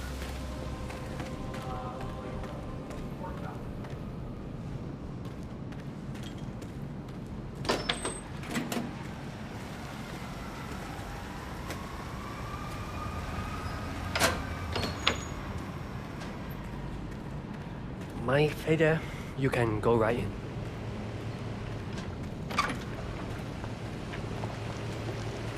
No, I'm not meeting him at the apartment. He went straight to the restaurant. Find your inner He was hungry after the 9-hour flight. Close your eyes. I'll give him the tour. Focus your mind on a discretion bonus on the I'll paycheck. keep you updated.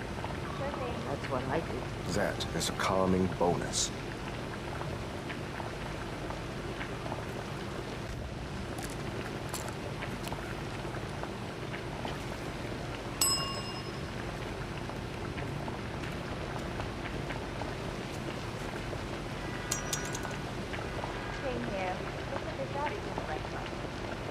1, he'll be ready for the tour, but I'll wait for him. No, he's lost his luggage and wants to handle that first. Of course. I will. Thank you.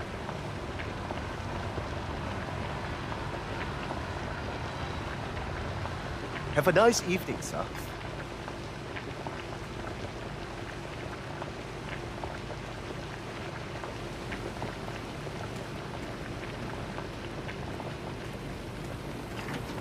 Mom, you can't call me when I'm at work. Yes. I know I'm not home. It's in the middle of the night. I am 24 years old. Oh no. Yeah, this is bad.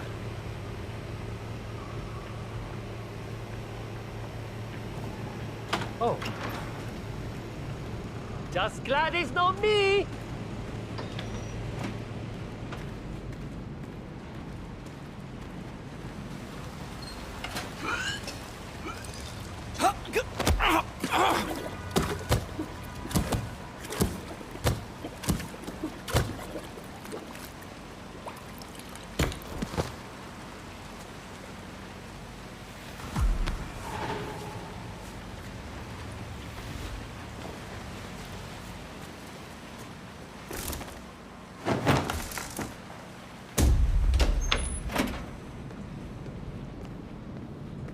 Evening.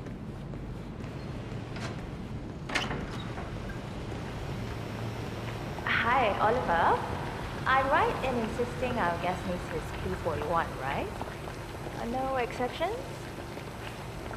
Yes. No difficulties I can handle. I won't start the tour unless he's got it.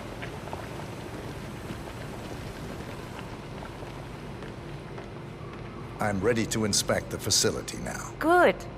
I hope you enjoyed the food. Did you bring the P41 we left for you in the apartment? Yes, I have everything I need. Good. Let's continue the tour. Continue, you may say.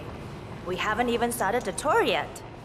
But we have, without you even noticing it, Mr. Pritchard. Invisibility is the best security there is. You see, the restaurant is in fact a front that lets all ICA personnel arrive unseen. Who notices a dumpling cook on his way to work? Dressing the part takes you a long way. ICA guarantees absolute discretion to all clients. We take that promise very seriously, as you will see on all steps of the tour.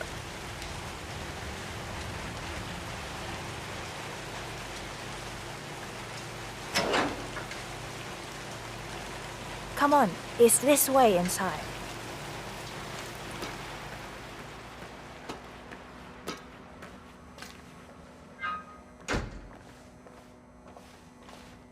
Doesn't look like much, does it? Ms. Chen and visitor, welcome. Please report to security desk for visitor sign-in. Will do. I love the facility AI. It's really looking out for us. And we're in. The inside is a self-contained modular build that can be disassembled and removed in less than 12 hours if we are compromised. No trace we will ever hear. I agree. Leaving no trace behind is the only sensible MO. The outside shell is a building marked for demolition. We've put a hold on it with city planning. A deliberate misplacement of the order. But have people in place to rectify that. At first shift, city construction will move in. Our policy around ICA personnel is that they are a resource, but also a risk. On top of contractual repercussions if breaches occur, we perform detailed vetting on everyone. The first, blunt vetting, is a frisk. We have, of course, never had any employees trying to bring unauthorized weapons inside the facility, but we do consider the step important. I'll need to start the setup of your visitor security clearance here, Mr. Pritchard. Hey, it's me. Please give me your P41, Mr. Pritchard, but so I we can get forgot things to turn rolling. off the coffee machine when I left. Yeah, sorry. Just want to make sure it doesn't catch fire. Ah, good. Okay, thanks. Could I please have Me your too. P41? Sleep tight. Those security guys are too friendly. It seems so excessive. Thanks. I'll get the procedure started. It'll just be a few moments, so feel free to have a look around. I'll meet you on the other side of the frisk. Naturally, you'll have to be frisked like everyone else. No exceptions, Mr. Pritchard. Good. Not bad. How about you?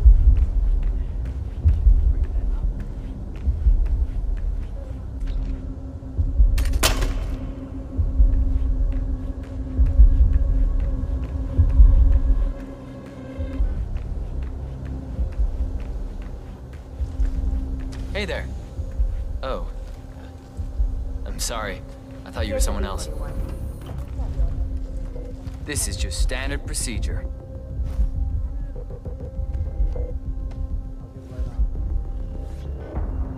All right. Good job, sir. Thank you.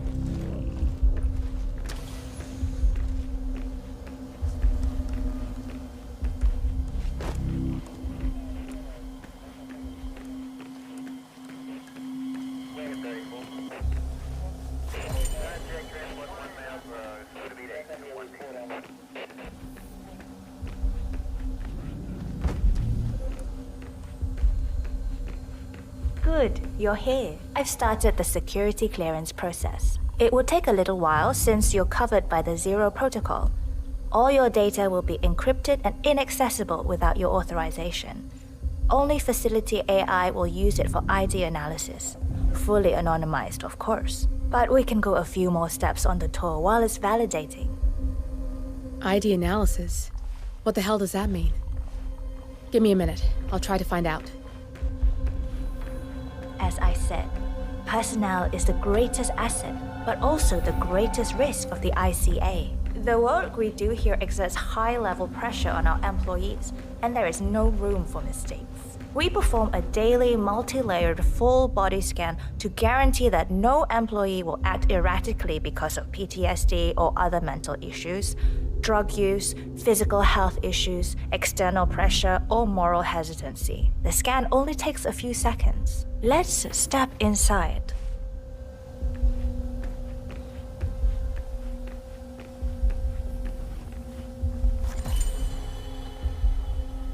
I'm sorry, but we can't proceed beyond this room until your security clearance is finalized. So why don't you have a little look around while we wait, Mr. Pritchard? It should be here shortly. Shit. We need to intercept that 47, or the facility AI will blow your cover. Get me into one of those computers and do it fast. You've got 60 seconds before all hell breaks loose.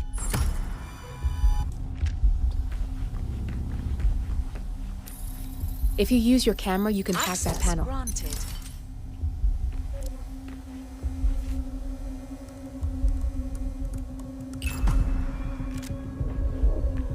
Good, I'm in. And you're safe. That was a close one.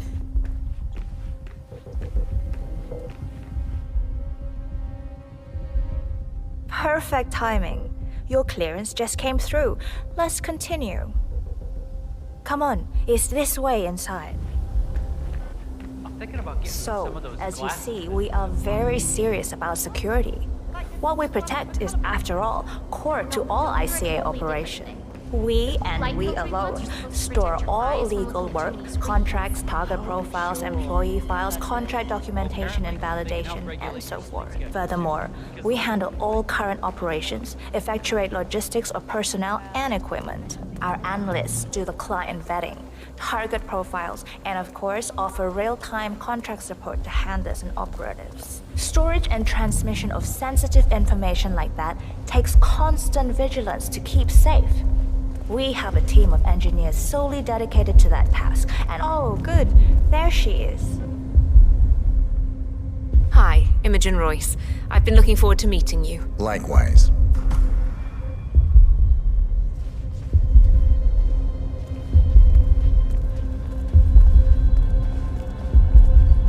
After you. This is the blast and EMP-shielded call room, the nervous system of the ICA, where we store the past and facilitate the present. In general, only a handful of people can access this room. Hush and myself, plus bodyguards and a chosen few of the engineers. I'm the most likely person to meet in here because I perform a regular physical check-in on the core console as a supplement to the remote authentication procedure. We have a strict routine of daily core maintenance. Part of that procedure is a flash process evaporating all biological matter in the room. You can see Reed through that window. It's her job to initiate the maintenance. Don't worry, we're safe as long as the safety mechanism is engaged. Even if Reed presses the button, the procedure will not happen until we leave the core room. The doors to the core room are all equipped with... You know what? Screw this tour. I know why you're really here. Cutting to the chase, I see. Knowledge is power. More importantly, knowledge is opportunity. Let me demonstrate. You have a sixth sense for irregularities. And although Hush's recent behavior has not been reported, it has no doubt brought you here. You do have authority to shut down unwanted efforts, but at heart you are progressive and not the stickler everyone thinks you are. You have sway with the board, and as I see it, your opinion is now what decides my future and the future of the ICA. So here we go. Imagine this. Having a time schedule on a target with minute details on locations, durations, and purpose. A detailed layout of a target's actions within a defined time frame. That would transform a contract into a surgical dance of precision. No mess, no fuss, low cost. Just how I like it. I've been working on a prediction algorithm based on a combination of big data analysis and micro-targeted surveillance of defining target markers. And my results are astounding. All this state-of-the-art is nothing but heavy old-fashioned machinery compared to what I offer. Analysts preparing detailed files, dedicating days, weeks to prepare our contracts, gone. Handlers and analysts supporting our operatives during missions, gone. Teams for cleanup and media manipulation in the rare case something unforeseen does happen, all of it, gone. I asked you to imagine that scenario. But what good is imagination when you can see it with your own eyes? I've set up a little demonstration for you. Looking good, man. Looking good. 3 employees, unaware that I can accurately predict their behavior. Firing them will result in an already clearly defined reaction. On the top left, we have Sharon Reed, who you saw downstairs. She is a dutiful and trusted employee. If she is to be fired, my algorithm predicts with a certainty of 97.8% that she will finish up her most important tasks before she leaves the building. Specifically, she will press the maintenance button within 11 seconds. Jeremy Bolt. The guard in the lower left is as tough as nails when on duty. But in private, he's a real mummy's boy. If fired, he will immediately call his mother and, at her advice, seek out who he considers his best friend for support. My personal guard, as it stands. Me? Really? Well, that explains why he's always next to me at lunch. At the top right, you see Alicia Reynolds. Bright and very passionate about her job. However, also very possessive about her contribution. My prediction is that she will try to disable the work she has done for the ICA. If she's not allowed to enjoy her results, no one is. Specifically, that means she will try to enter the core room and disable the safety mechanism. I'll leave you to consider your choice of who you want me to use for the demonstration. Just let the guard outside the door know when you're ready, and I'll be right back. I will have a closer look. Maybe your project could play a part in the future of the ICA. Just let the guard outside the door know when you're ready, and I'll be right back. Oh, and if you decide to leave the room, a guard will escort you around. Safety protocol. Thought I'd just mention it. She really takes the term God complex to a whole new level. Sitting in there pulling the strings like that. I think you should take her setup and give it a spin, 47. I see potential if you time it right.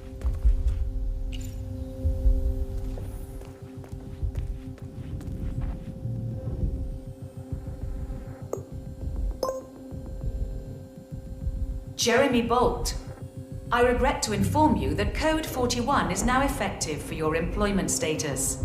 Thank you for your service. What? That can't be right. Code 41 is confirmed effective for your employment status. Oh, God. This is not good. This is not good.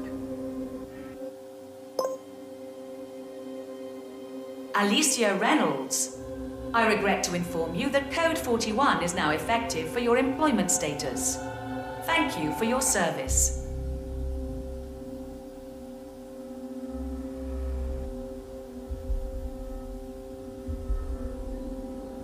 I can't believe it. But who, though? Friend? Oh, you mean Vincent? Yeah, I'll go see him then. Okay, I'll call you later.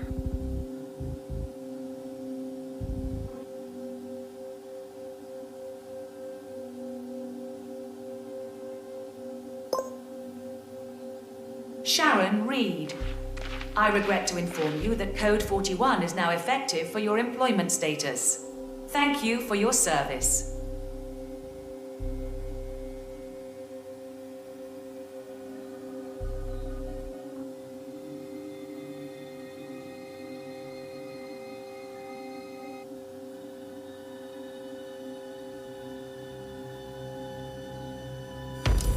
Both targets down, good. Just give me a second, and I'm in. You can now access the core 47.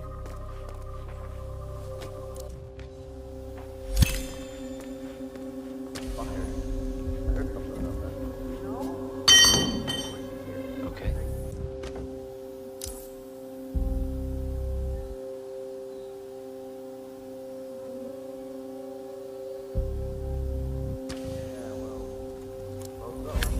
Why is this happening to me today of all days?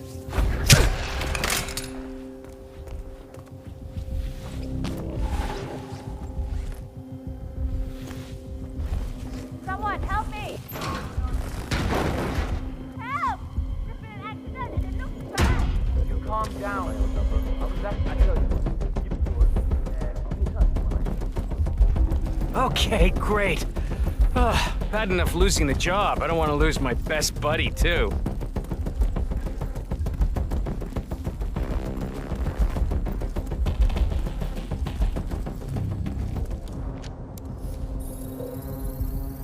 Security protocol overruled.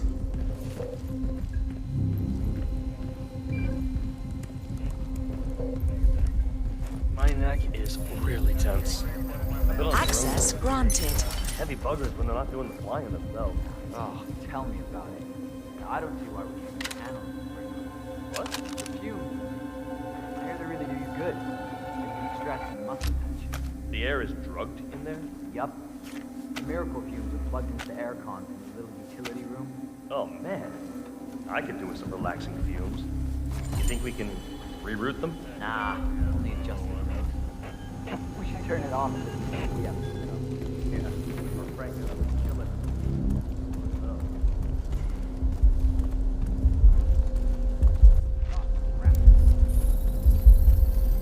Security protocol overruled. Damn. You're not alone in there. You need to empty the room before I can seal the doors. Good. You're alone. I'm sealing the room and dimming the windows 47. No need to worry about intruders.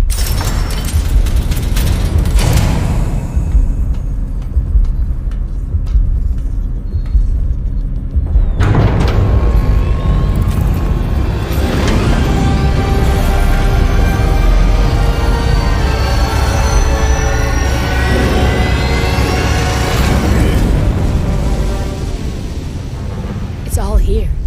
Clients, operatives, every hit the ICA ever sanctioned. Enough to shut them down for good.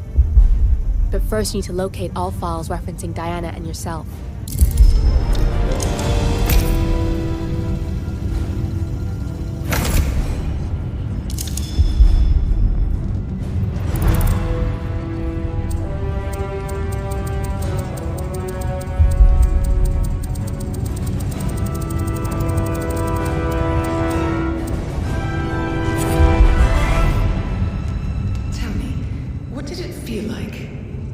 Taking lives. Random. Disorder. Well, we are here. Basic training starts through 600 hours. I should leave you to prepare. Perhaps I see possibility where others see limitation. I choose him, the two of you go way back. I didn't realize that you... I don't know. I get why you want to protect her. So, wipe all the data referring to the two of you from their system before we publish the rest.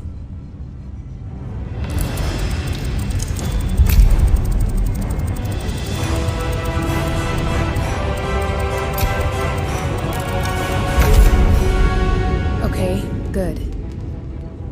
I've set up a link to an information nonprofit site. When you press that button, it's up there and the whole world will know. There's no undo 47. This will shut the ICA down for good. You really okay with this? It's who you've been for so long.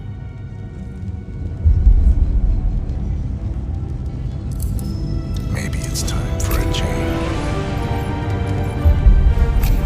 I'll just return things to normal. No need to alert them we were here prematurely. Detected. Lockdown. Shit! I missed that. We're blown, 47. I can hold the doors for a little while. Use the vents to get out. Go, now! All personnel. Breach protocol initiated. This is bad. That means they'll shoot on sight. I'm gonna create some havoc, 47. Make the core melt down. Maybe we'll divert their attention a bit. Warning. Core overheating. Warning. Core shut down. Temperature critical. Warning. Fire detected.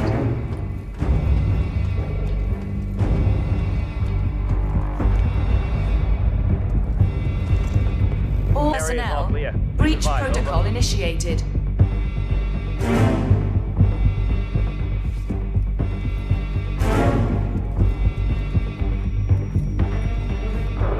Anybody copy? No sign of any pup. Warning. Moving on. Core overheating. Calling in. Calling in.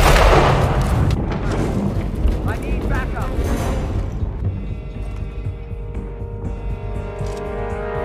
Oh, you got! Over there!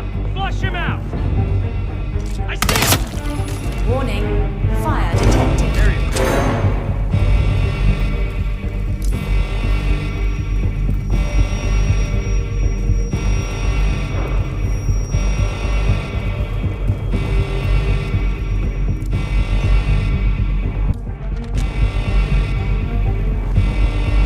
All personnel.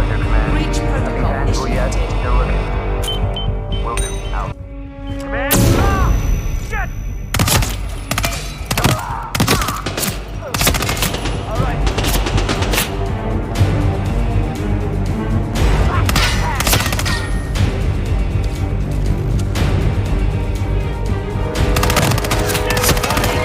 Core overheating.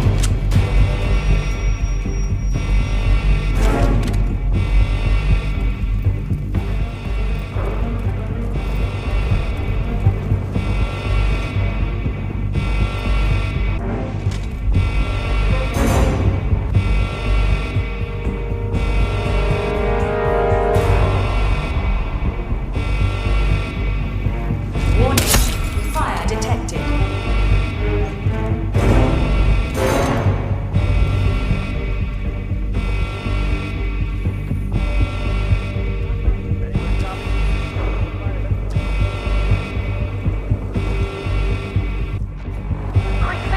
What the hell are you playing at? Don't touch me. All personnel. Breach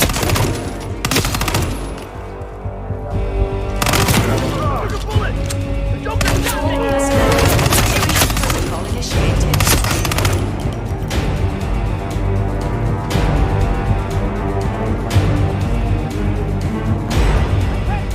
I can't see him! Anyone got him?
bombshell causing shockwaves across the world.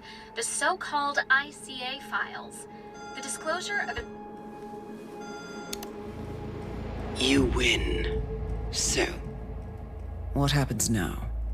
The ball's in your court, Miss Burnwood. I do have other candidates, you know. Most of whom have never tied me to a chair. You've seen the news. That was 47 acting on his own. He is untethered, he is unstoppable, and he cannot be bargained with. He will find you, Mr. Edwards, and I'm the only chance you've got. I'm listening. 47 has one weakness. Me.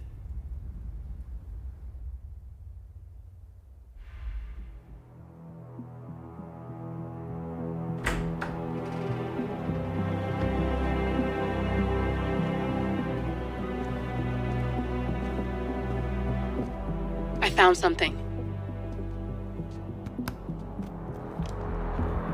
Buenos Aires International Airport this morning. Now watch this. Heralds. Trail ends at the airport, but turns out that a top Providence operative owns a vineyard in the area. Don Yates, of infamous New York law firm Morgan, Yates & Cohn. And get this, is hosting his retirement party today. She's infiltrated them. She's sending a message. She needs my help. Could have fooled me. You don't know her. Anyway, if you're going after her, you'll need to deal with the Herald. Her name's Tamara Vidal, former CIA asset and political firebrand. She's a master of surveillance and the Constant's most trusted aide. She'll have eyes everywhere. You won't get far as long as she's in the game. Why are you telling me this? I thought you were out. Yeah. Old habits, I guess. Anyway, I need to go. See you around, 47. No, you won't.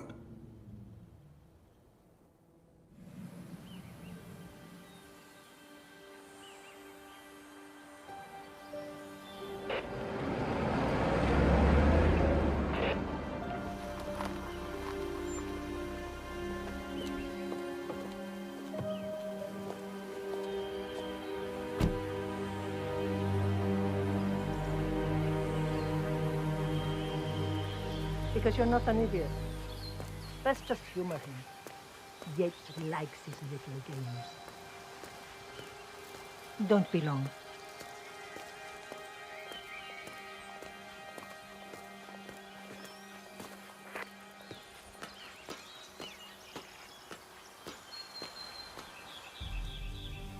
You got my message.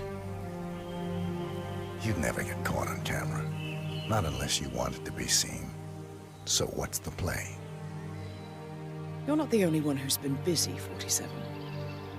I'm this close to becoming the next Constant. I'll be able to dismantle Providence from the inside. Only one man stands in my way. Don Yates. That weasel was the partner's legal counsel for years. He's the top candidate. But remove him from the playing field. It won't work. If Edward suspects... I will convince him you acted alone. Retaliation for Grey. Trust me, I know what I'm doing. The Herald, Tamara Vidal. She has eyes everywhere, and they're all fixed on you. The plan won't work unless we take her out. She never leaves my side for long. Whatever your plan is, I'll help you if I can. You're sure about this? As sure as I'll ever be.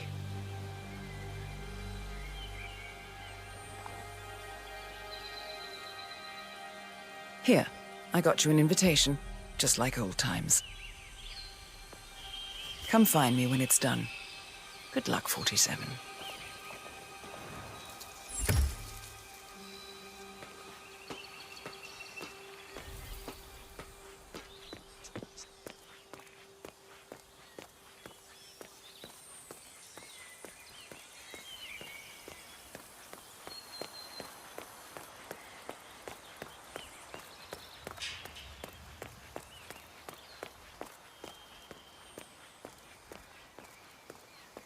Ready, Pam?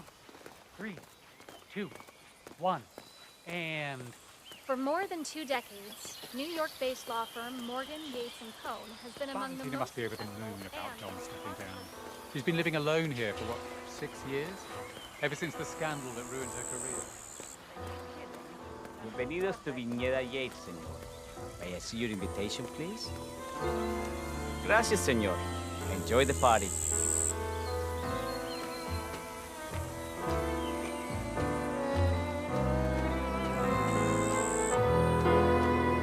Evening, senor. Would you care for an aperitif? Thank you. So, you must know everything that goes on at the event. Care to give me the lowdown? Let's see. Most of the guests have already arrived. And let me tell you, it's like a Forbes 500 convention in there. Most are high-profile clients of Morgan, Yates & Cohn. But the Yateses are still no shows. Word is, they're still up at the house. They haven't made an entrance yet. Curious.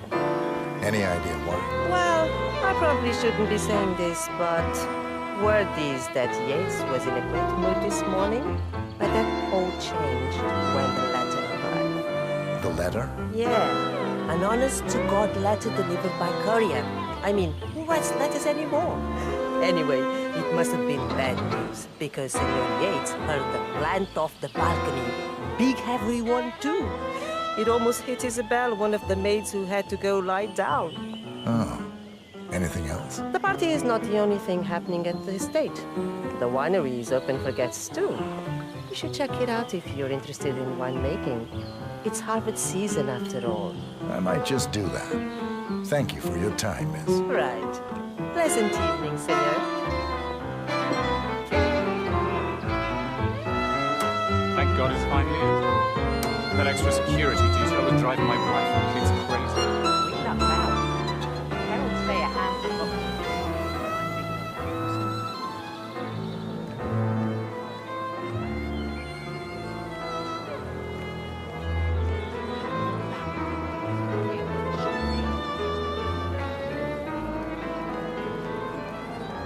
Tamara Vidal. I'm here for the tour, it seems. Ah, yes. Miss Vidal. My apologies. I didn't recognize you. Let me sign you in. It's not unreasonable. Luther? Think about it. Burnwood's Duval flying was solo. kidnapped by the militia I want and all held eyes hostage on her. for weeks. Let's see what she Forced does. it And not Luther, to disclose the existence redeploy of the the birds public and key in on the and party those area. animals would probably We're have spectating executed him like they did too Thomas many blind Cross, who our spots. security team had thrown Anyone him as free. much as sneeze in the wrong I would be direction, I very want to know about it. They're all done. And I see your tour guide is none other than Gabriel Vargas, the state's chief winemaker. Well, this is a rare privilege. You and Don Yates must be very close. Yes. At 400 meters, I should say. Pardon me? Never mind. I'll just wait here for my companion. Carry on. Is a rabbit hole, my friend. Ah, Miss Birdwood. Mr. Yates said you'd be dropping by. Are you ready for the grand tour? Who else will be attending? Let me check. Just not a very Just yourself, Miss Vidal, and a Mr. Corvo Black, an employee of Mr. Yates from the New York office. He hasn't checked in with us yet. Would you like us to call him for you? That won't be necessary. We'll go at our own pace. No problem. I will tell Mr. Vargas, the chief winemaker, to expect your arrival. You are in for a treat. What do you make of this? Well, Yates wants us out of the way. There's a reason we're the only heralds going on this tour of his. He's buying. The question is, for what? I wouldn't be surprised if he can... Welcome. Black, don't stare. His busted head's for loose. The man's a beast. Corvo, got a message from the boss. Duty calls. Let me guess, the Burnwood woman. That's right. Yates has arranged for the chief winemaker to take Burnwood and Tamara Vidal on a grand tour of the estate. Wants you to tag along. Not for my sparkling personality. This Burnwood woman sure has his panties in a twist. Wonder what the deal is. Yates' business is his business. Just get yourself ready and sign into the visitor center. Oh, have a drink on my behalf. I don't drink. Makes me sentimental.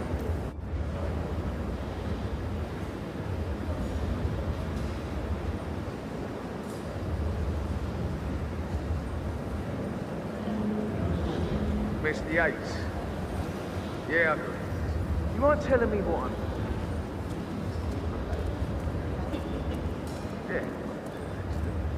In fact, a couple Nothing quite spoils a party like on the tour arm.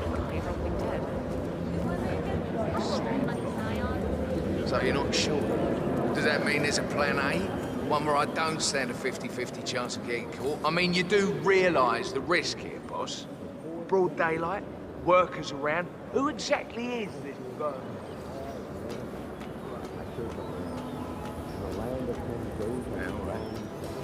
But if I'm going to be one of these heralds, you need to start letting me in.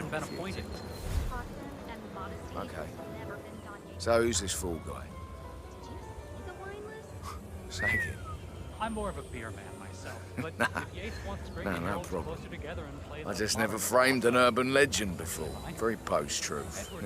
I like it. Plus, he has good reason to be confident. He is Edward's closest legal advisor. Not even Thomas Cross or Eugene Cobb had a direct line of contact. I say Yates is at the top of a very short list. So, how do you feel about Burnwood? How do you think? She and her friends killed Yamazaki. Cassidy probably rocked it. How do you think it's Harold? But on the other hand, okay,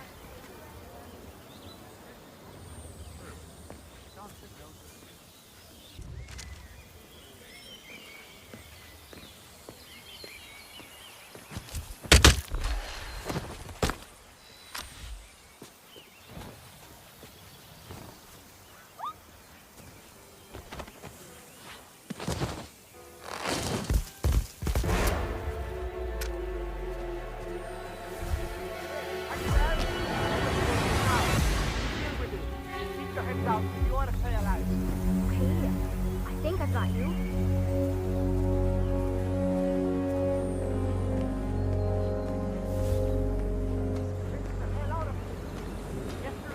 For decades. Now, I see something far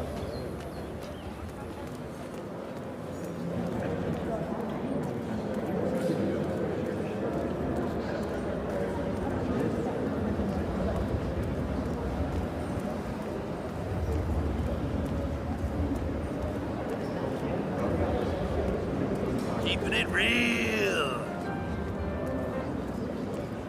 Hello there, and welcome to the Yates Winery. How may I help you? Corvo Black.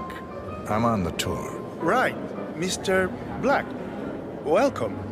Miss Burnwood and Miss Vidal will meet you down by the wine fields. I trust you know the way? I can find my way around. Enjoy the tour.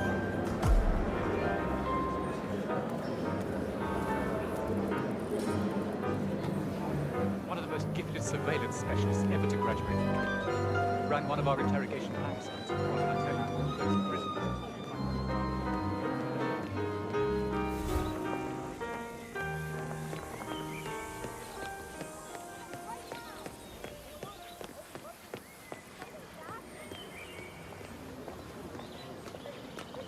You ask me, the Constant must have lost his mind. Burnwood was in league with Grey. She's responsible for killing how many of our people?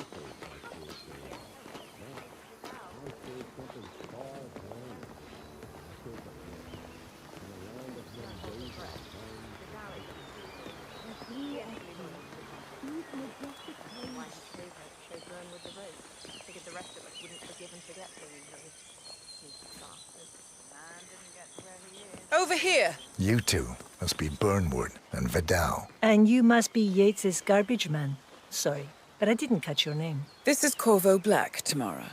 He's a ICA regular. I only work with the best. Well, we're all here, it seems. Except for our guide, the chief winemaker. Looks like we're stuck here until someone fetches him. Mr. Black, I'm looking in your direction. Hold on. I'll track him down. Attaboy. Do try and bring him back in one piece. Counterintuitive as that may be. That was a bit rude. Yes, yes it was.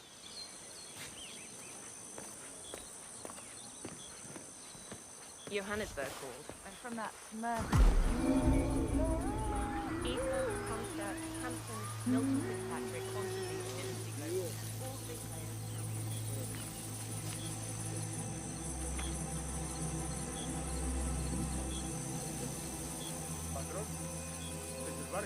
Why? What is he now? What? You have some guests waiting. Senor Yates wanted you to give them the grand tour. Remember? As if I don't have more important things to do than babysit Yates' socialite friends. It's only harvest season. Better do what he says, Patron.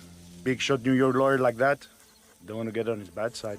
Well, I'm not going anywhere until I have decided if the crop is right for picking. Bring me the 3 Malbec grapes to taste, Ramon. If Yates doesn't like how I prioritize, he can weigh me down with concrete and toss me off a bridge. How's that? 3 grapes, was it? I'll get my picking knife. Every time that girl laughs, I know they're looking down here, watching us, enjoying the show.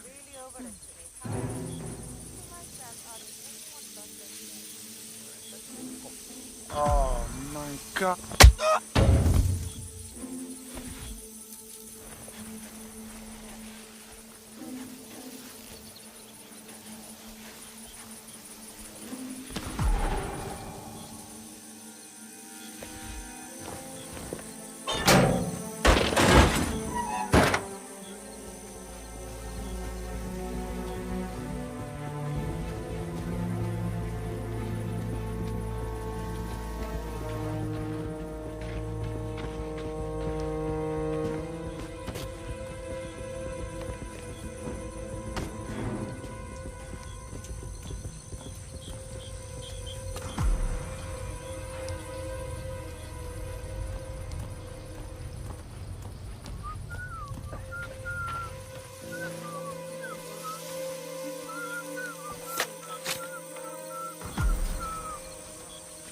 Honey, I'm so sorry. I don't know. I think I had too many drinks and all of a sudden I just woke up and here I was in a hotel room with you. I swear. Siempre si no tiene la menor idea de lo que está hablando. Para hacer la bandeja no se hace así. Entonces esa coca se le pone ensalada, que se le pone un montón de... ¿Qué dijo él?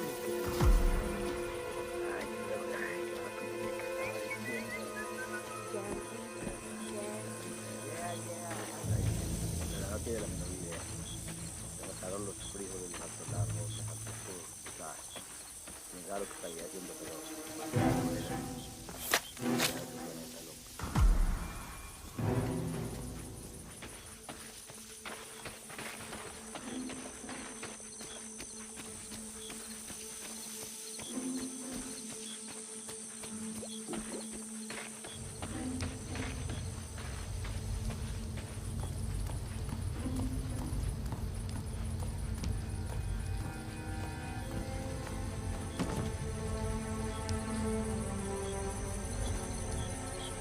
About your boy Leandro's throwing his knee out yesterday.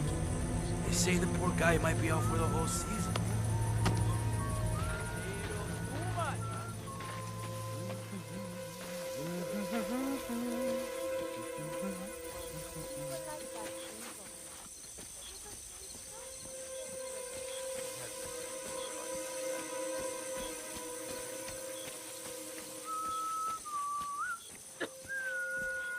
Mr. Vargas, I have the 3 grapes you requested. Yes, good. Bring him here.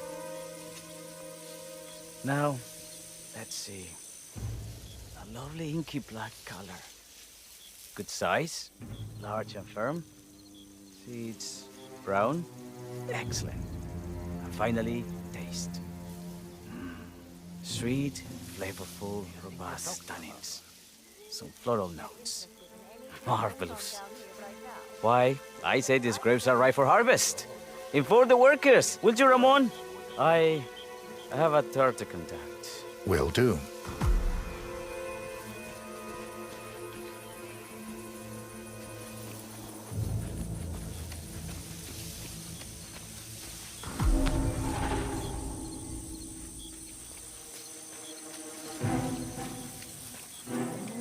I was an attorney for 4 decades.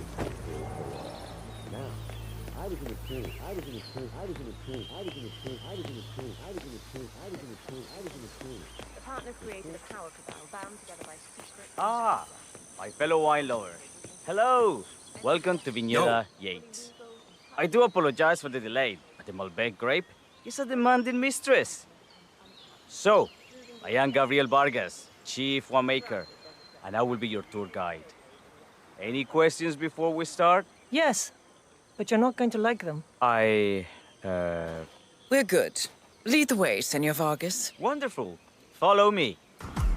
These are busy times. In fact, we're just about to harvest this year's crop. Great expectations. So, how do you like Argentina? Like everywhere else.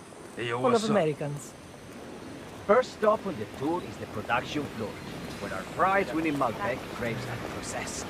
We insist on steaming every grape by hand, which means that during harvest season, the grapes do tend to pile up. Luckily, we have plenty of storage space. Our equipment is state-of-the-art, including an industrial-sized freezer unit, and last but not least, our trusty grape crusher. Interesting. Wouldn't you say, Mr. Black? Follow me, please.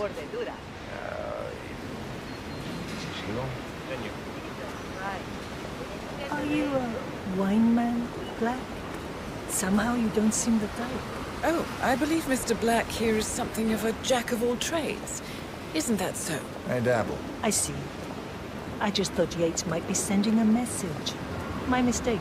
So, have any of you been to a vineyard before? Only on business. Next on our tour is the fermentation atrium, where the wine goes through its primary stage of fermentation.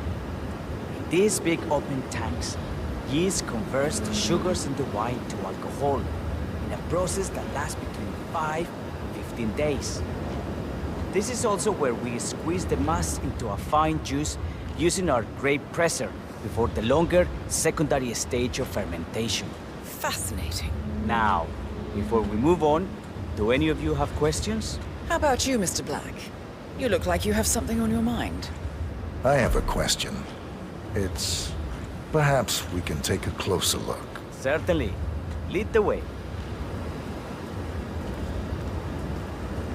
What can you tell me about this device? Grape presser, was it? That is correct, senor. After primary fermentation, the mass is pressed through a fine filter, leaving only the flesh and skins behind. I should add that grape stomping, the iconic practice of crushing grapes with your bare feet, is historically rare and mostly a tourist gimmick. But you are most welcome to try. Imagine you're a grape. Thanks. I'll pass. Oh, go on. I'll take a picture of the three of you. Oh, come on, Tamara. When in Rome. Fine.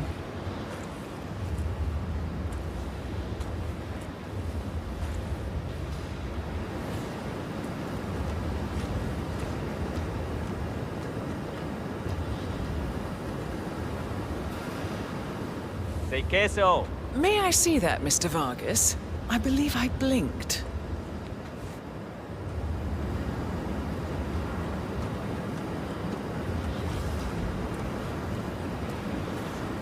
So, this is what the little guy feels like. No, all good. Looks like one for the mantle. Anything else you wish to know? There's really no trouble.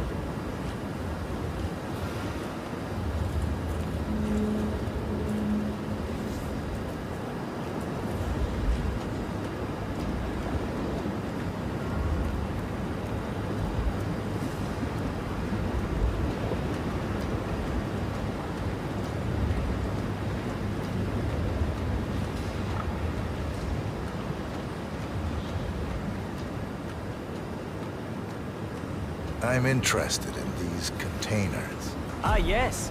Our large fermentation tanks are constructed from solid French oak and each contain up to 500 gallons of grey must. Interesting. Are those cooling sockets? They are indeed, senora. The cooling system allows us to fine-tune the entire process. Temperature, humidity levels, etc. Our goal here at Viñeda Yates is quite simple. From a state-of-the-art winemaking facility to our carefully nurtured grape stock, hand-picked with loving care by local experts, we have only one purpose: to make the best vinos in Argentina and beyond. Well, looks like an accident waiting to happen. Occupational hazard. Eh, Burnwood?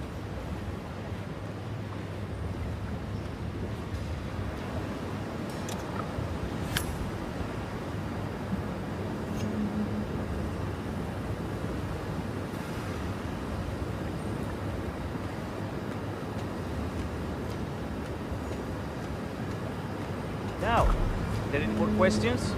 Don't be shy.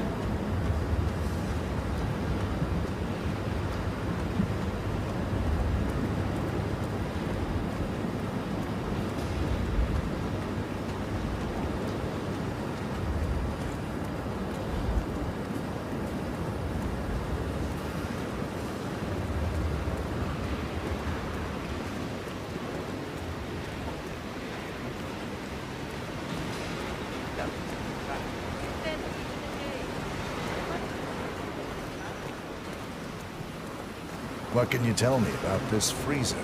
This is an industrial cold storage unit where we keep our excess grapes stocked to prevent decay. It easily reaches temperatures of -10 degrees Celsius. Trust me, you don't want to stay in here for long. No kidding. Hey, there's no doorknob on the inside. Seems like a pretty glaring safety omission, if you ask me. Probably soundproof, too. And good luck getting a phone signal. Such imaginations you have. But there really is no need to worry. Why? We haven't had an accident since Mrs. Yates' dog was run over by a grape picker. Any further questions? Ask away.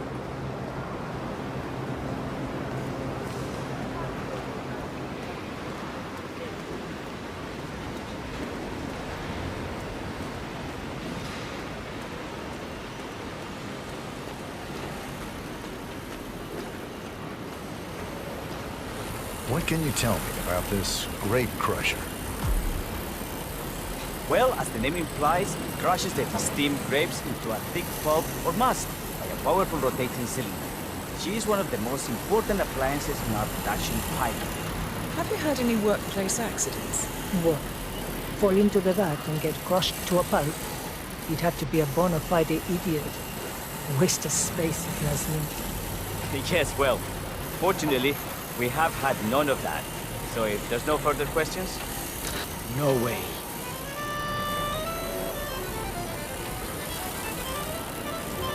Why me? Why me? It's just one of those days. Contact.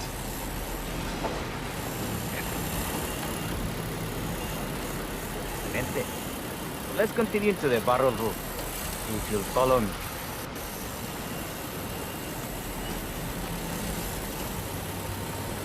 Are you enjoying yourself, Mr. Black?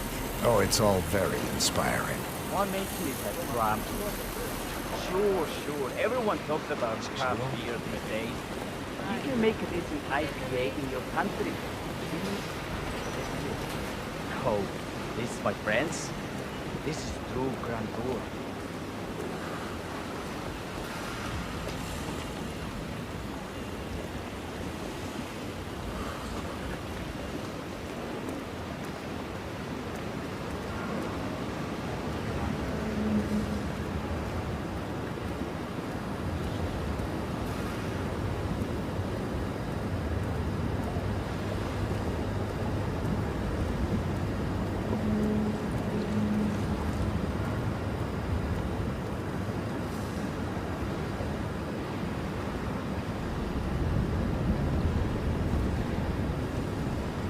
So we arrived to our final stop, the barrel room.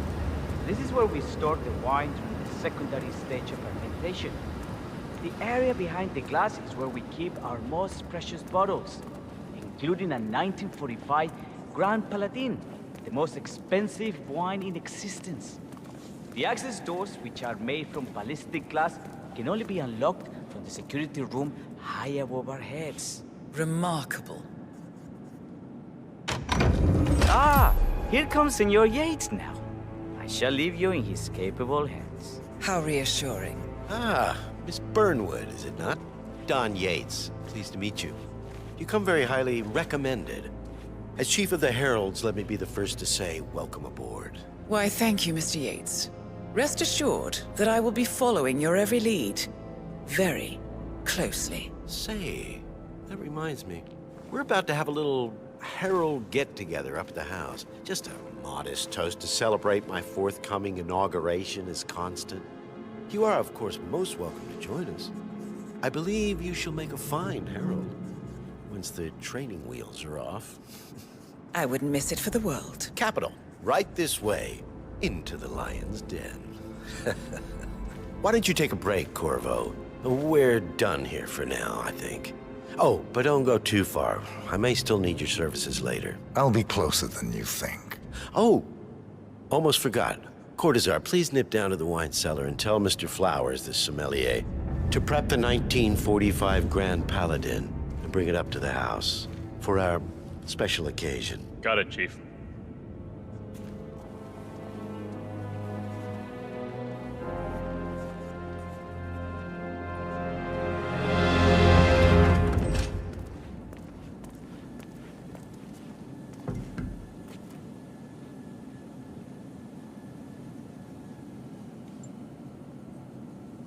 Flowers. Mr. Yates wants the 1945 Grand Paladin brought up to the house. Special occasion. What? Did aliens land on the front lawn? Have the ghosts of Jesus, John Lennon, and Eva Perón unexpectedly come for dinner? Help me out here. What could possibly be so special? Above your clearance, Flowers. Just fetch it already. What's the passcode again? Last year of World War II. If you have to look it up, shame on you.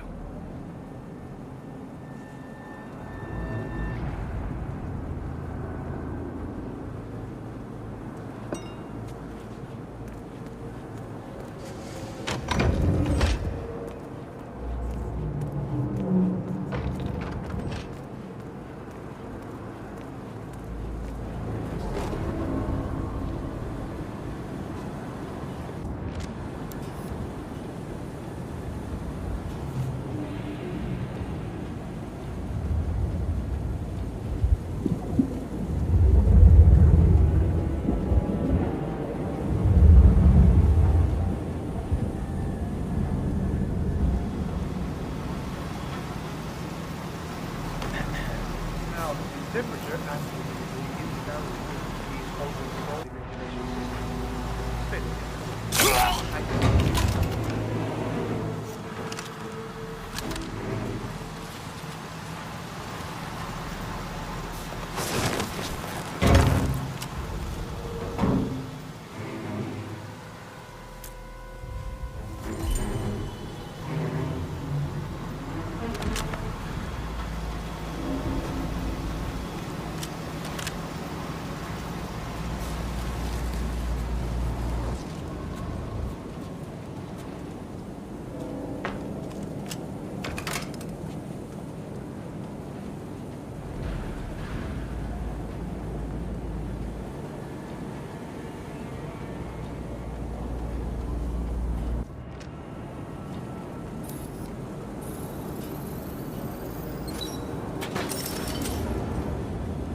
and Grand Paladin.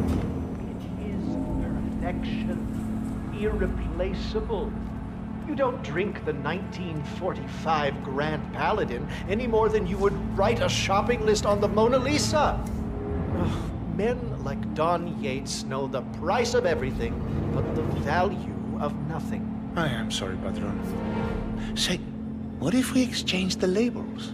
Served him a different wine? Ah. You are devious, Santino. But no. If Mr. Yates wishes to destroy something beautiful, I will not stand in his way. That is between him and his creator. How did he even get his hands on a bottle? I hear the last of the 45s were sold to Sheikh Omar Al-Ghazali for $600,000. Most expensive bottle ever sold. Yes. A curious story. See, that bottle you refer to came from a case of 12, which were recovered from a sunken Carlisle shipping container that went down in the South China Sea during the final days of World War II. Of those 12, only 5 were raised intact. Al-Ghazali bought one under great media coverage, while the others simply disappeared. Quietly obtained by some clandestine private collector. until one of the bottles was donated to Mr. Yates by Byron Washington, CEO of the Pax Mundus Foundation, as a reward for winning a court case. Now, Byron's twin daughters were treasure hunters, so that explains how he managed to get first pick. But you see, I was here when the bottle arrived, and the crate it arrived in bore a curious logo. Something called the Ark Society. Intriguing. Do you know what it means? Well, not a clue. And now, we will never know. Oh, you don't get attached, Santino. For all fine things in life are transient.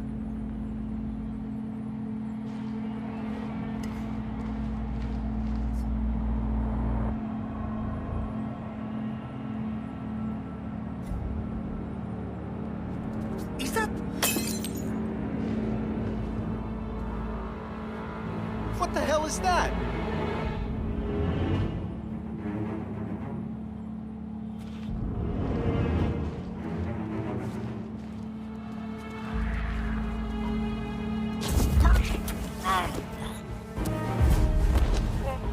I couldn't see anything out of the ordinary. False alarm then.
Hey, Flowers, over here. Come on, while we're young. Sir, I present to you the 1945 Grand Paladin. Huh. Somehow I thought it'd be bigger. Come on, Flowers. Guests are waiting.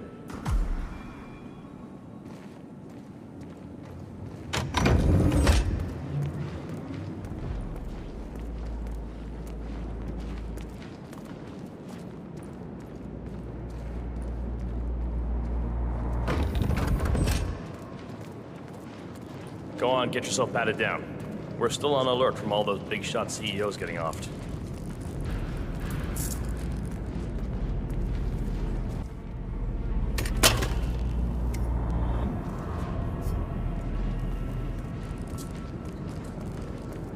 Hello there, sir. I need to search you if you want to pass. Hey, yo, there's no need to flex. You ain't got to impress me.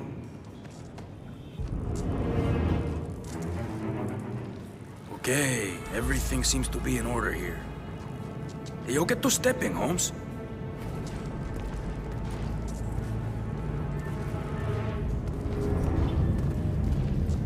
So here's the deal, Flowers.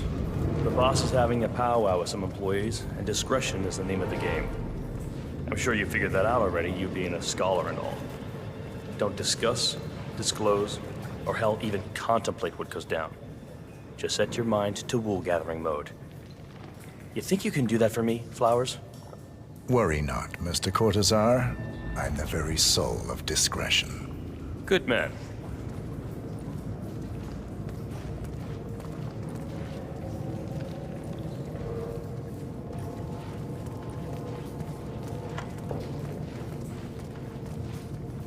They're already at it. Go on, place the wine on the table. I'll pour it. Decant. Pardon me, Your Majesty. I have always considered the heralds the unspoken heroes of Providence. The nervous system, effectively and reliably transmitting the decrees of the brain to the body and limbs of our great organization. Hey, what's wrong with you, man? And I am delighted that so Place many of you were able to join me today, bottle. despite your busy schedules, and celebrate my retirement from the world of law and imminent instatement as the third constant of providence. Flowers. Make no mistake. The bottle. I have 2 formidable sets of shoes to fill, but I am athirst to pick up the mantle.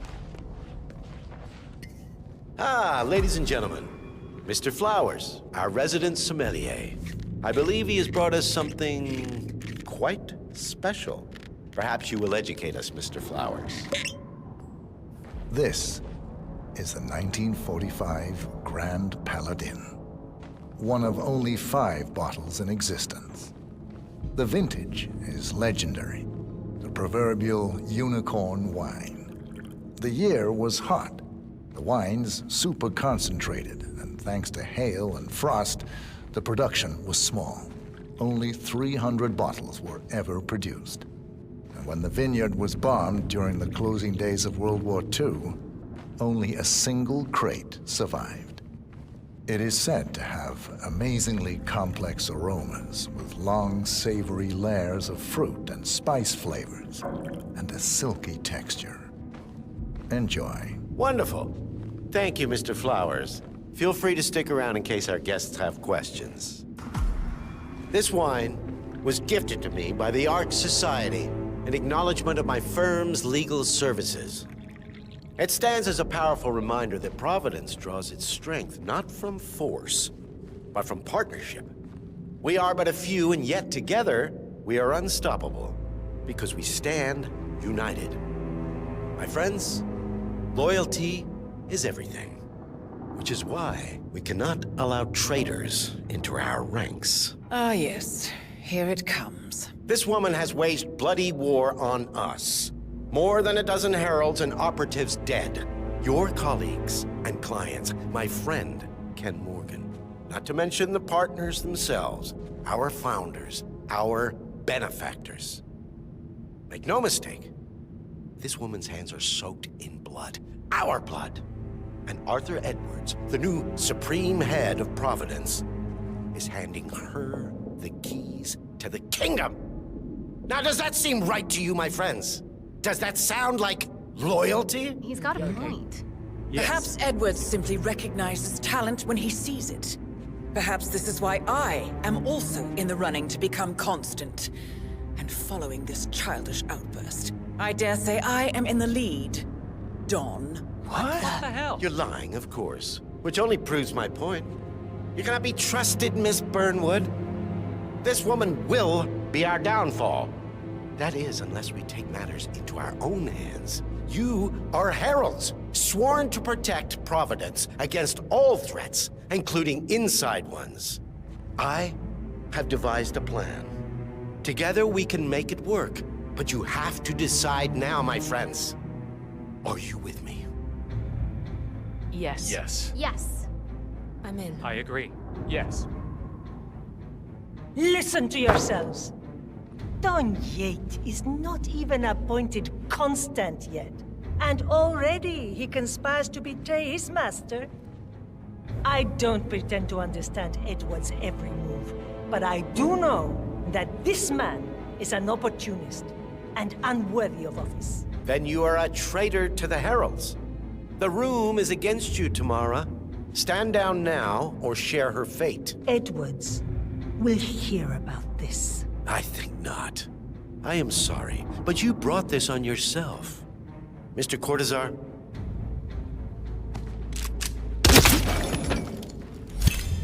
Escort Miss Burnwood to my office.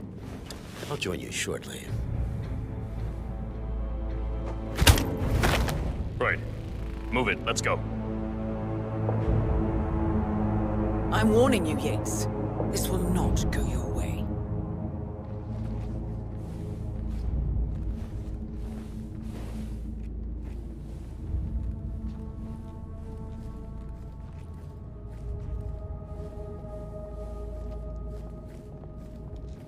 We need to get our stories straight.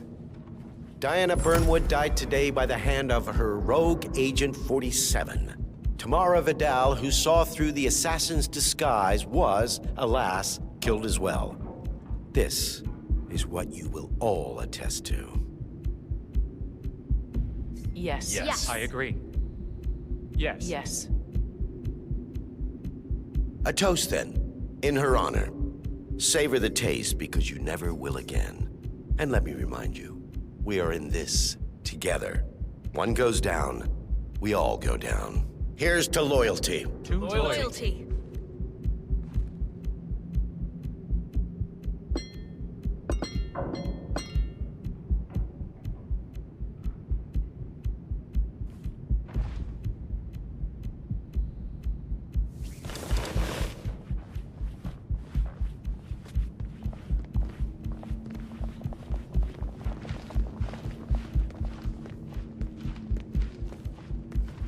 Remember, Flowers, you never saw a thing. Not a damn thing. Looking good, man. Looking good. Worked. Yes, they all back my plan. Yours.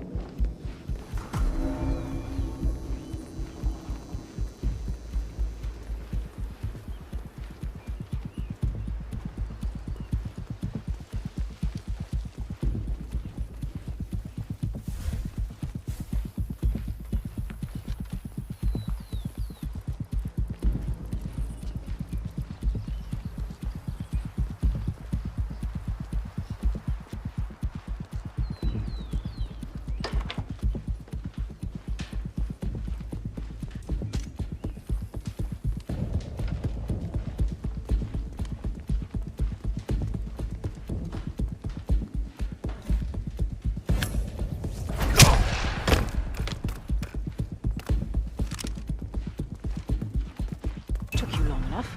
Quick! Clear the floor and get yourself a guard outfit. Yates won't be long.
Good. I was beginning to worry. Were you? No. Listen up, 47. Yates will be here shortly. He'll have his thug Cortazar do his dirty work, but he won't pass up on the chance for a good gloat and a monologue. So, private space? Kill room decor? Exactly. We won't get another shot at this. Now sit down and blend in. When I provide a distraction, you just be ready to move.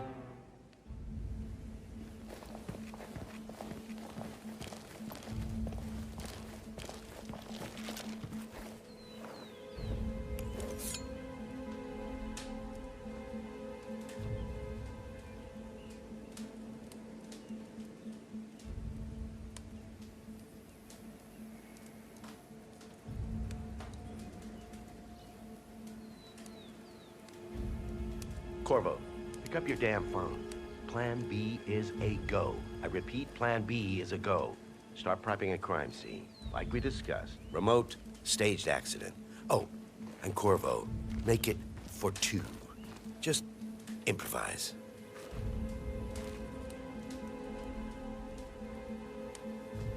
Miss Burnwood. You rolled out the red carpet just for me. Don, you shouldn't have. So confident, even in defeat. I suppose you're not used to danger, always safe behind your screens. Just tell me one thing before we part ways. Why me? Why you? Why would Edwards trust you? Please. It will keep me awake at nights, and I'm 65. I get up 4 times to piss as it is. Oh, it's simple, really. Edwards is proud. He considers himself the cleverest man alive, and yet we tricked him on Isle of Scale, and it's eating him up. He needs to win. Full, unequivocal victory. My recruitment was just the feather in his cap. By the way, you were right about one thing. Yeah? I'm all ears.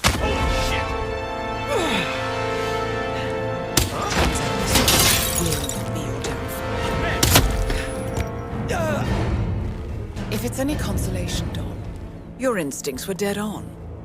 I will be constant now. And I will make it my mission to tear down Providence brick by brick. Finish it.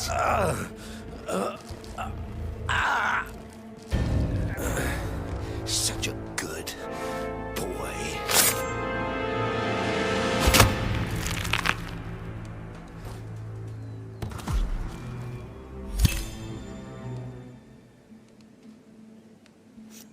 Well done, 47.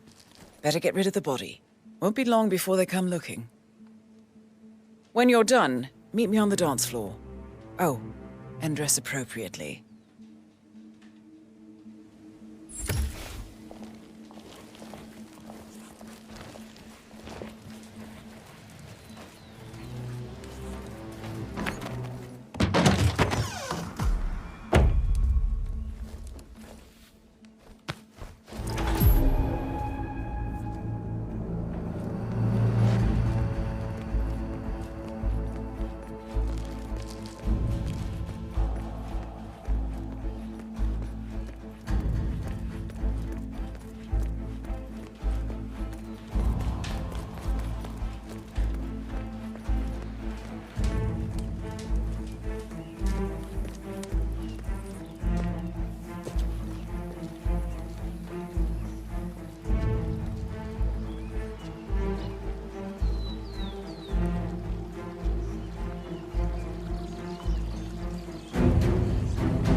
Something weird in their safes, especially when it's a basement safe.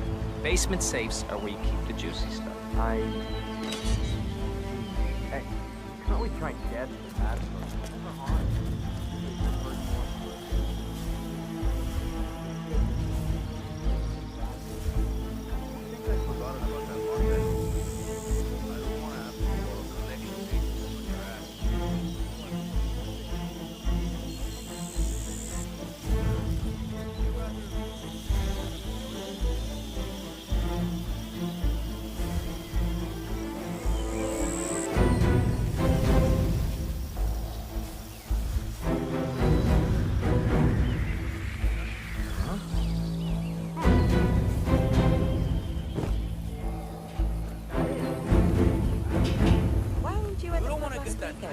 You never miss a Saturday.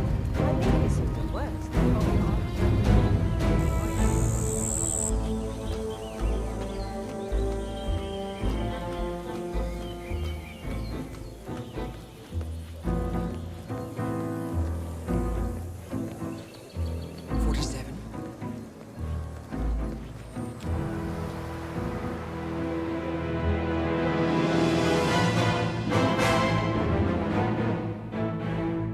It's done. Now what? Now, we strike at the heart. Edwards. You know how to find him, don't you? Why, Edwards finds you, 47. He is untraceable, and he never lets you forget it. He is cocky, and that will be his downfall. What's the plan? Too many eyes. Meet me at the Olive Grove at sunset. One last tango, 47.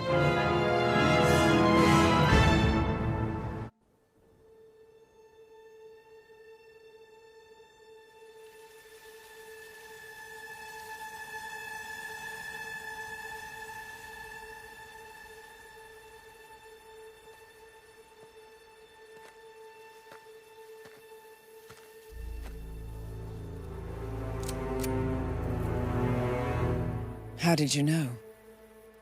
Your deal. That kind of power always comes with a price. What's yours? I think you know.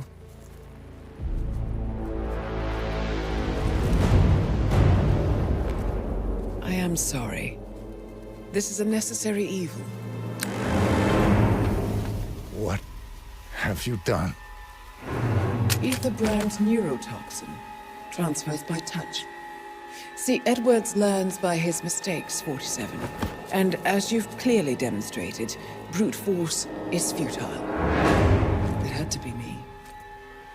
It was the only way. To get this close. My family. I know what you did. After all these years, I finally know. I am sorry. You didn't have a choice. I did. Providence used you, but I'm no better. All I saw was a blank slate, a weapon to wield. I told myself it was what you needed, but people aren't meant to be controlled. This is a kindness. Goodbye, Agent.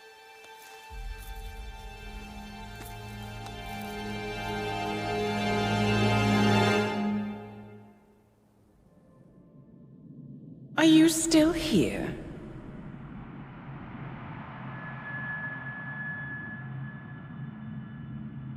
Still clinging on to your self-image? Agent 47, the apex predator.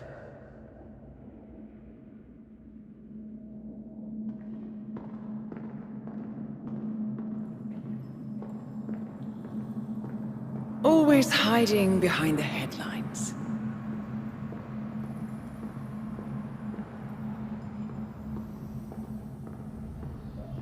Was perfection its own justification?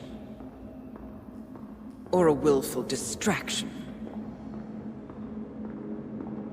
A wall built contract by contract to shield you from the uncomfortable truth. You're exactly the tool they bred you to be.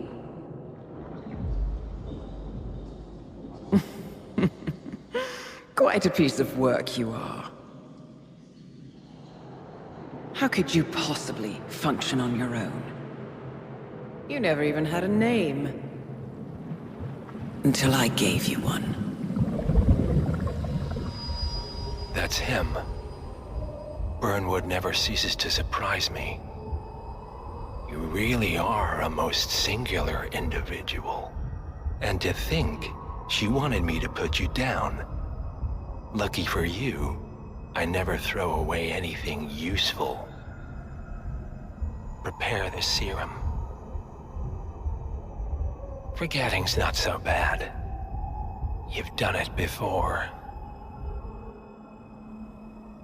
What's he doing? Is he still looking at us? I'm afraid so. Poor sap just won't accept his days are done. Perhaps I should take him out to the woods and set him free. Oh, it's a classic. He was a loyal tool. But everything goes the way of the horse and cart eventually. I couldn't agree more. Are you done? The toxins are playing into your fears. Don't let them. Come on. Gotta get your head straight.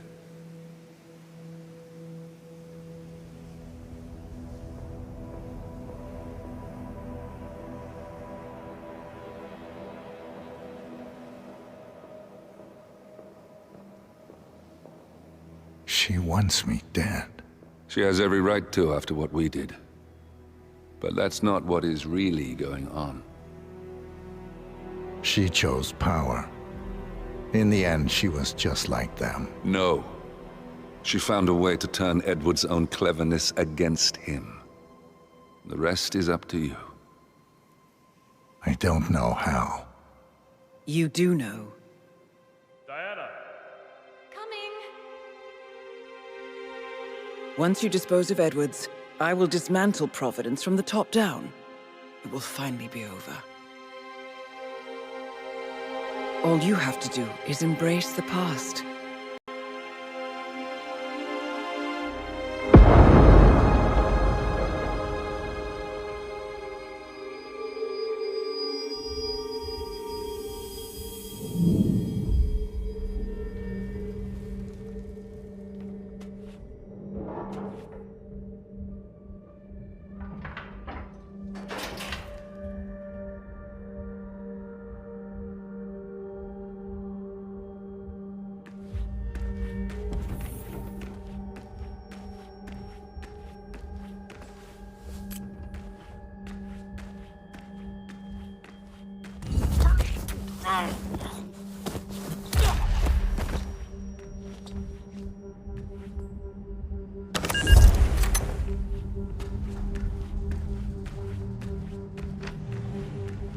We need to find a catchy name for it. For when we go commercial, I mean.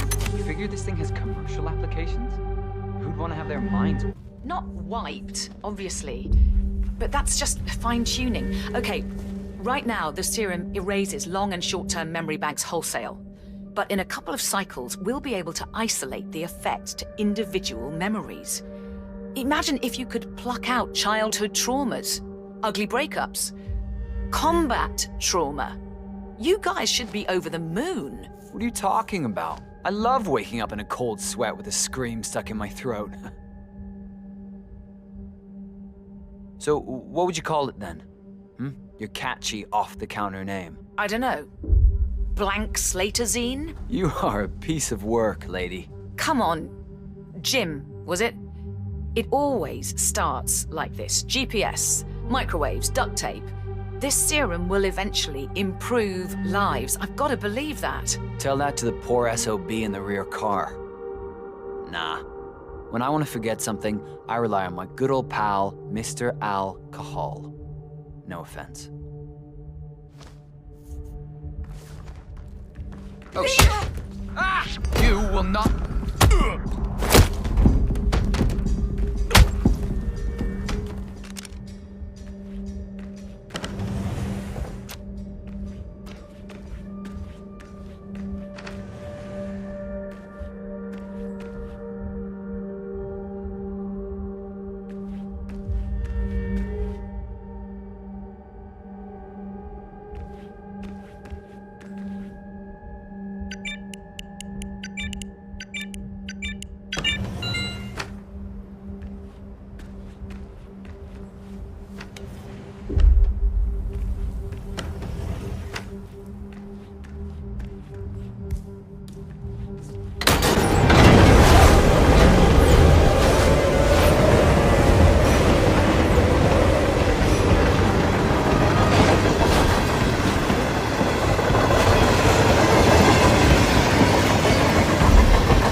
Last time I saw weather like this, I was doing extreme kids training near the army base in Pat. At a Wawa? Whoa! What's happening? Christ! Lost the man!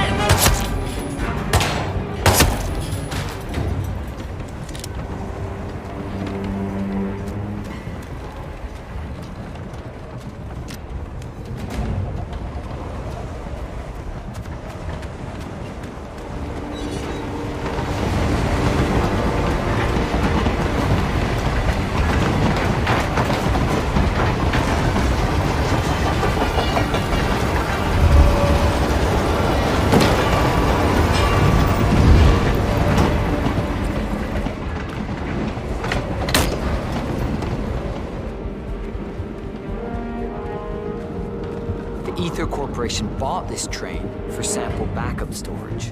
But since the bombing at their R&D site in Johannesburg, they're refitting the cars as a mobile field lab. Huh. So what did the Russians use it for back in the day? The way I hear it, this used to be some kind of KGB black site. Mobile missile launch control center, prison transport, your guess is as good as mine. But at one point, it appears to have been the HQ of Janus, the Cold War spy master.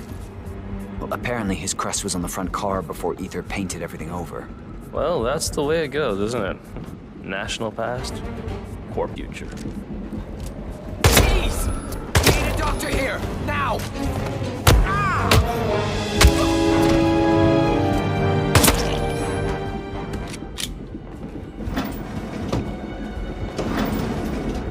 Ah, crap!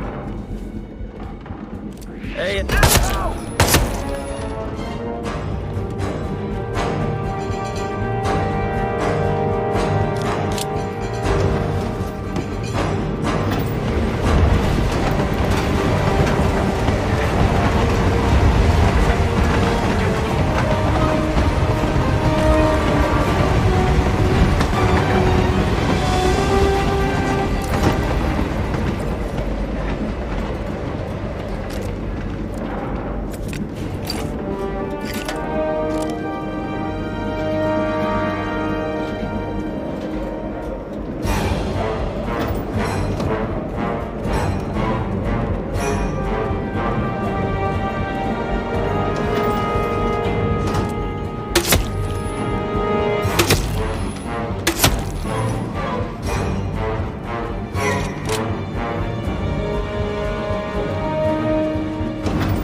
supposed to be exactly?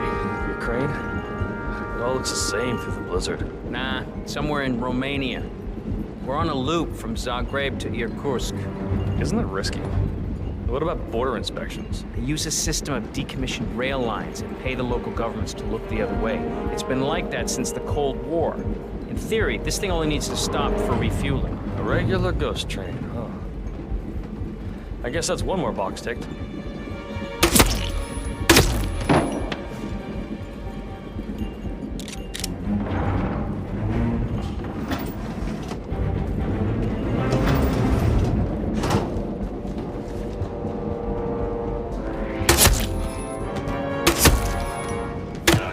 I took a bullet!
It's ridiculous, ask me. A whole train full of mercs to guard one guy.